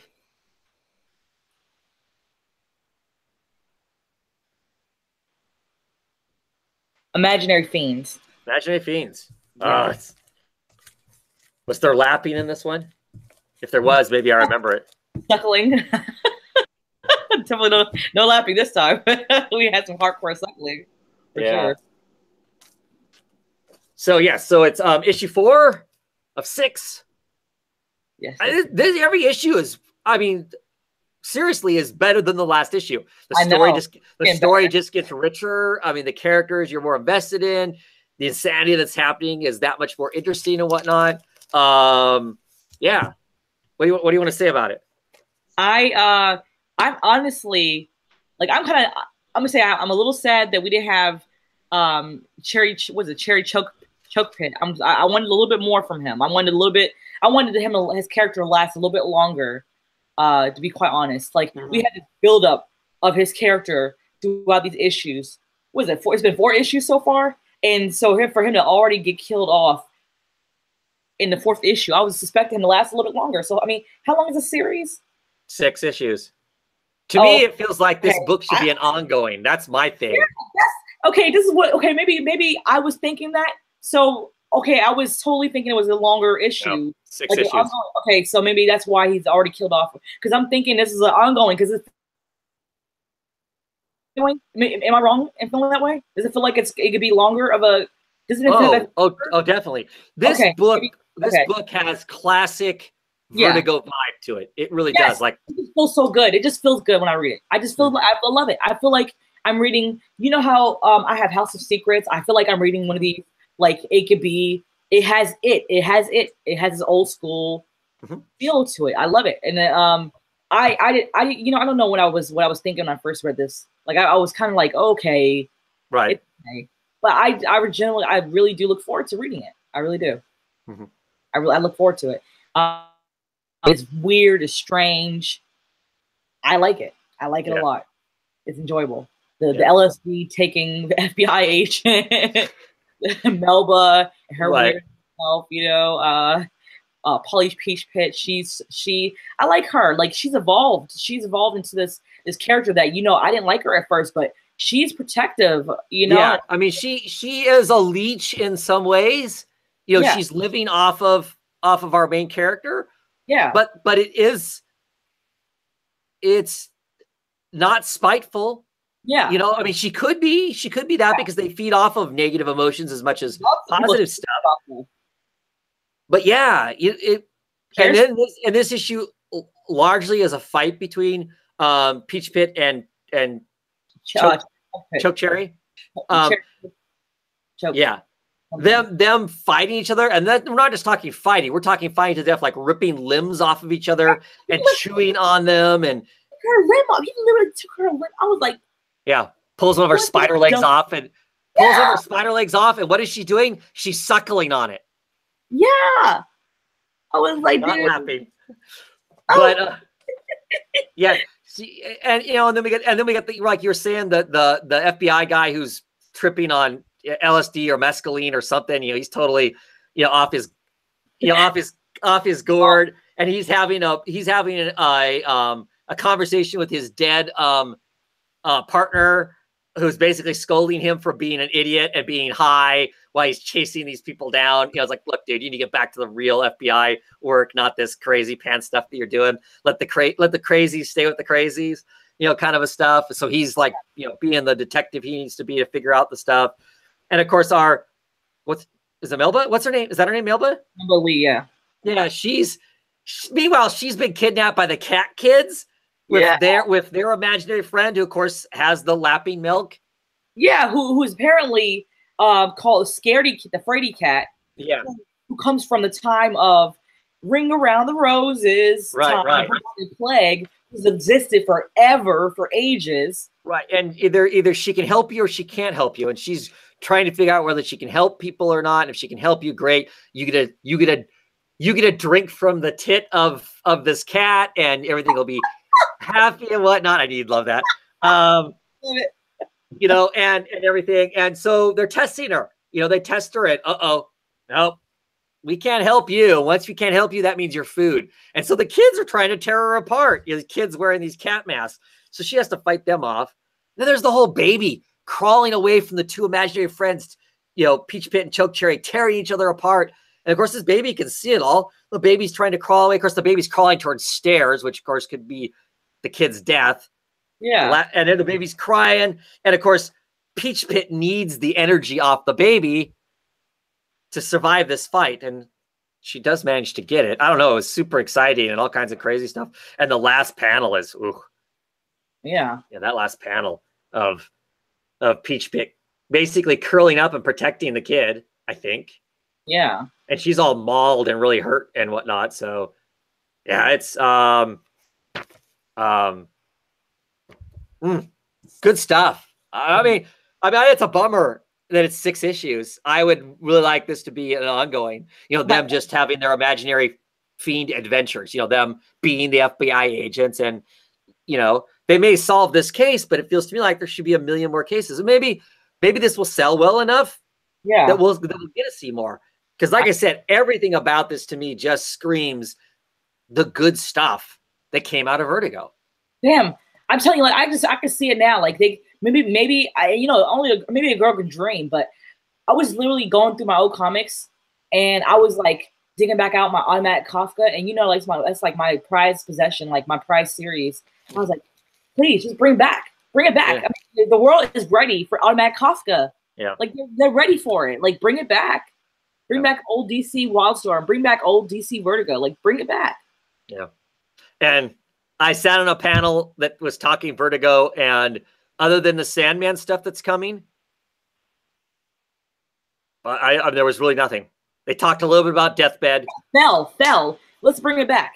Let's bring back the old stuff. Let's bring it back. Well, Fell was a Image book, though. Yeah, but it was DC. No. Was it? Okay. Well, you know what?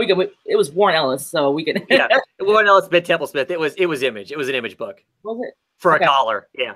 Okay. Yeah. You're right. Yeah, but you know what? It was part of that experiment. But I hear you. That kind of thing, for sure. Yeah. Let's go. Let's do it. But I think it's hard. I think it's hard for Vertigo to compete with Image, because you could do the same thing at Image that you could do at Vertigo, except at Image, you own all the rights to everything. And at Vertigo, you don't. The media rights are Warner Brothers for X amount of time until it falls out of use. And then what? He left. Oh, okay. Oh, okay. I didn't know so. So it's just me and you. Okay. So yeah. So I don't know. I think that's part of it. So you're not going to get. I think Seeley's working, I think, exclusively at DC right now. So this is where he's going to put out books at, kind of a thing. Well, that's why Williamson's doing Deathbed here, because he's got a contract with DC. So he's. But aren't you glad it's just that Seeley is just doing good, though? I'm just glad that he's. I mean, for a while I was kind of thinking that what's going on with Seeley. Yeah. Because there was some stuff that. For sure. But for sure. Yeah. Any other books you want to talk about? Yeah. Twisted Romance, issue number 4. Read that? Yes, I did. Okay. I like the whole thing. I like the format. I like the 2 stories, the prose in the middle, that all really worked for me. I like the Tingle story best in this one. I liked issue, right? What? It was just 4 issues. That's it. Yeah, this is the 4th one you read, right? Yeah. 4, okay. Yeah. Did you ever read the prose, the short story from last issue? No, I haven't gotten back to it yet. Oh God, I wanted to talk to you about it too. Gosh. Yeah, sorry. Okay. Yeah. I haven't got back to it. So but yeah, I like it. I mean, I would read this kind of thing again. I mean, part of me hopes that next year for the month of February we get they do it again. Yeah. Yeah. Yeah. Like I said, I hope it sells well, and we get to we get to see more of it for sure. I honestly like the written story the most out of opposed to the illustrations, the illustrated stories. To be honest, I mean the obviously the princess story was cool. The last story was confusing for me. That sucked. Are you kidding? It wasn't just confusing; it was bad. Yeah, I'll call it. It was bad. But yeah, it was bad. I was trying to be friendly about it. Okay. I'm not going to be friendly about it. I understand the point. I didn't understand it. What was going on? I was confused. confused. Okay, so the point of the story was was that, hey, we don't have to follow society's preordained roles for us about who we marry and who we love. Yeah. You can pick whoever you want to. That was the message I think was supposed to be delivered out of this story. Yeah. But they tried hanging that on I'm a sorceress of a long line of a long line of witches, and this is my normal human friend, and this is my knightly person who I'm supposed to marry because we're from the 12th realm of something or other. It's all information that we have no context for. I was like confused about that. I was like, do I even know you? Do I know you? And do I know anything about your family? I was confused. Like, what am I walking into? And then because first we're it's called Legacies. They're fighting some people at the beginning, and then suddenly exhausted, and they're like checking on her. I'm like, okay, so and then they're back at home, and they're being handsy and kind of making googly eyes at each other, but you don't know if there's a commitment there. And then you get this whole conversation with her about the whole knightly thing. Right. No, it was not good. It was not good because I didn't know if it was me or not. I was just confused. And I was just like, I'm tired because this week has been trying for me. And so I just didn't know what to be in my brain. But I think it largely, it comes down to the message behind the whole thing is the whole, you're not, you can love who you love, marry who you want to marry, not what society has ordained that, you're a guy, you marry a girl or whatever, that kind of thing. Well, they could have just said that because you know what? My brain, I didn't know. In one panel, and it would have made a lot more sense and it'd been a lot more pleasant, right? Exactly. I was just like goodness gracious, it just literally, my brain was just hurting after I read that. But I like this one just because of the kind of classic fairy tale-ness of it. Her being trapped with a dragon that's really just a snake, and I liked it for that just because, and I like the art. Like I said, I love the I like that Trungle's art. Though it was very it was hard. It was hard because I know that that scenario. So it's very personal. It was like Oh yeah. So it's hard because it was very personal of a story. Sure. I was like, damn. Sure. Totally get that. But I don't know. I enjoyed it because it had modern sensibilities, but also had a classic fairy tale romance kind of a thing to it. And like I said, with Trungle's art, it just really cemented it in that kind of storybook, that kind of thing. Some of that stuff I wouldn't even call romance necessarily. I would call it more so happenstance interactions. I would say interactions between human beings that are, But she kisses the spider and there's romance. I suppose. Okay. Yeah, I hear what you're saying though. That definitely there's other stuff to it than than that. I like I said, I'm sticking to my story on liking the written story more with the bondage. That felt very 50 Shades of Grey, but better than 50 Shades of Grey, obviously, because no one likes 50 Shades of Grey. It's so bad. Yeah. Horrible. Badly written. Yeah. I was like, that dude, Delio. So, I just got a message from Mike saying that Private Peanut was revolting, so he had to go put down the insurrection. So Rage Against the Machine. Yes. Love it. Yeah. I was like, oh my goodness, Delio. We knew Delio was he wanted that his neighbor. Yeah.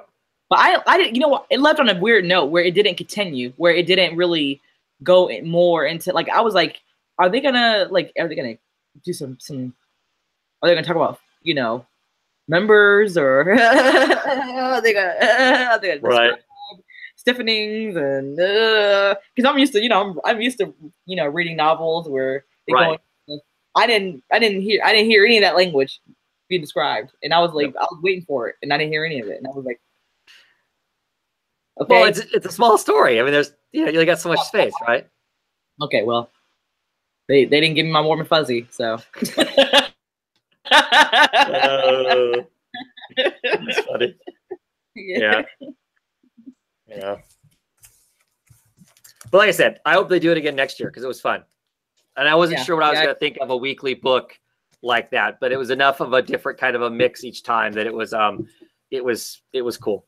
Yeah, very cool. I continue to dig. Get it? I'm so funny. Gravediggers Union. Issue number 5. We get more of the largely kind of the. We get kind of a more into the daughter who's like the head of the the prophecy. She's the prophet, and realizing, oh shit, I may be in real trouble here because I'm not sure. That she's not sure that she believes that she's the prophet, that she's been given a message. So I mean, she's out. Everybody else is having their last orgy parties because they know the end of the world is coming, or her people are. And she's like off by herself going, oh man, you got to give me some sort of sign because I am really getting nervous that I have no idea what's going on. So I really, I dig all of that a lot. I really, I enjoy that stuff that's going on there. We get caught up with the last guy who was supposedly the prophet, who's just like some, I don't know, pothead rich guy kind of a thing. And so they find out some stuff from him. I love the zombies that are on roids. They're all roided out, beefcake dudes that are all been zombified there attacking the gravediggers. Gravediggers dispatch them pretty easy, but I thought it's kind of funny. Protection. And we still got this whole white monkey thing going on at the beginning, the part that's drawn by Wes Craig, which is interesting to see, what's that going to be about. They are the monolith. Yes. Yes. But I just, like I said, I just love the art. So that white monkey is kind of mixed into her vision. So it feels like the stuff that's beginning 4 pages or whatever of the Wes Craig stuff is now really starting to work its way into the main story, which is cool. Just to see what all happens. It's going to be. And our main guy, our main gravedigger, has just been told that his daughter, Morgan, is the prophet, that she is the coming of the end of everything. So it'll be crazy to see how that all plays out.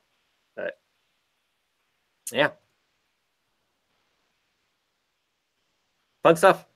Yep, very fun stuff. What else? Any other books you want to talk about? I'm all spent. Okay. I think I am too. I have lots more I could talk about, but I don't know. 2 weeks worth of books is almost, almost 40 books. That's probably more than I want to sit here and talk about. So I did want to mention that Rick Vetch's The One was re-released in February, at the end of February. So I was gonna go downstairs and bring out my my signed copies, but I was like, I don't know about that. But yeah, I was so excited about that. Cool. Well, I don't know else news wise. You've watched some of, or have you watched all of yet? Jessica Jones season 2. I have not seen any of it yet. I haven't watched all the episodes. I've been kind of like milking it because I don't want it to end. Yeah. So is it good? It's good. But it's not that it's like super fantastic. Like it's good. And I've been enjoying it, and me and the kids, we like to watch it, and like half an episode whenever we eat a meal. Nice. It's just nice because I've heard kind of mixed on the menagerie of people I follow on Twitter. It's been kind of a mixed review of what they've thought of it. So it's definitely not bad at all. I've been enjoying it. We haven't had any. I haven't had anything bad to say. Cool. Or, the lizard people was definitely a plus for me. The lizard people, yeah. So hopefully I'll get on that then. I'm watching it with the whole family, and it's sometimes a chore to get everybody in the same place at the same time to watch it. So hopefully that'll start happening so I can check it out for myself. Of course, they just released the newest trailer for Avengers Infinity War, which just, it's got everybody and their brother and sister in it. So that looks like that's going to be pretty exciting stuff, right? With, the Black Panther and all the other cool people that are going to be in it and stuff. So should be some fun stuff. But let's see, other news type stuff. Can't really. Oh, New Gods. They've now said they're making a New Gods movie. And the They've already got the director for it. The director for it is the director that directed A Wrinkle in Time and Selma. So that's awesome. That's not only a woman that's doing it, it's a woman of color that's doing it. That's is interesting for the new God movie. Her favorite comic book character that she, in an interview she did that she picked before, and this is an interview that she did before this movie was announced or before she was picked to do this movie. Her favorite character is Big Barda. So that's a good sign for New Gods if her favorite character is from that staple of superheroes. So excited for that too. So can't think of any other news. So I think we'll call it a night. Thank you for those of you who watched live tonight. Thank you for everybody who watches it after the fact. Always appreciated. Appreciate the comments and anything else you might have to impart upon us. You know, and certainly if you watch this after the fact and feel the need to let us know something, please do. That's the comment sections down there. I always find it entertaining to see what people got to say about what we're saying. And with that, we'll call it a night. Any parting words, Wiz or Rez? Jeez, time. The cat has gotten your tongue. The pretty cat. It has. All that lapping. Yep, that's what it is. That's what it is. Yeah. Alrighty, we'll call it a night. Have a great one, everybody. See you next time.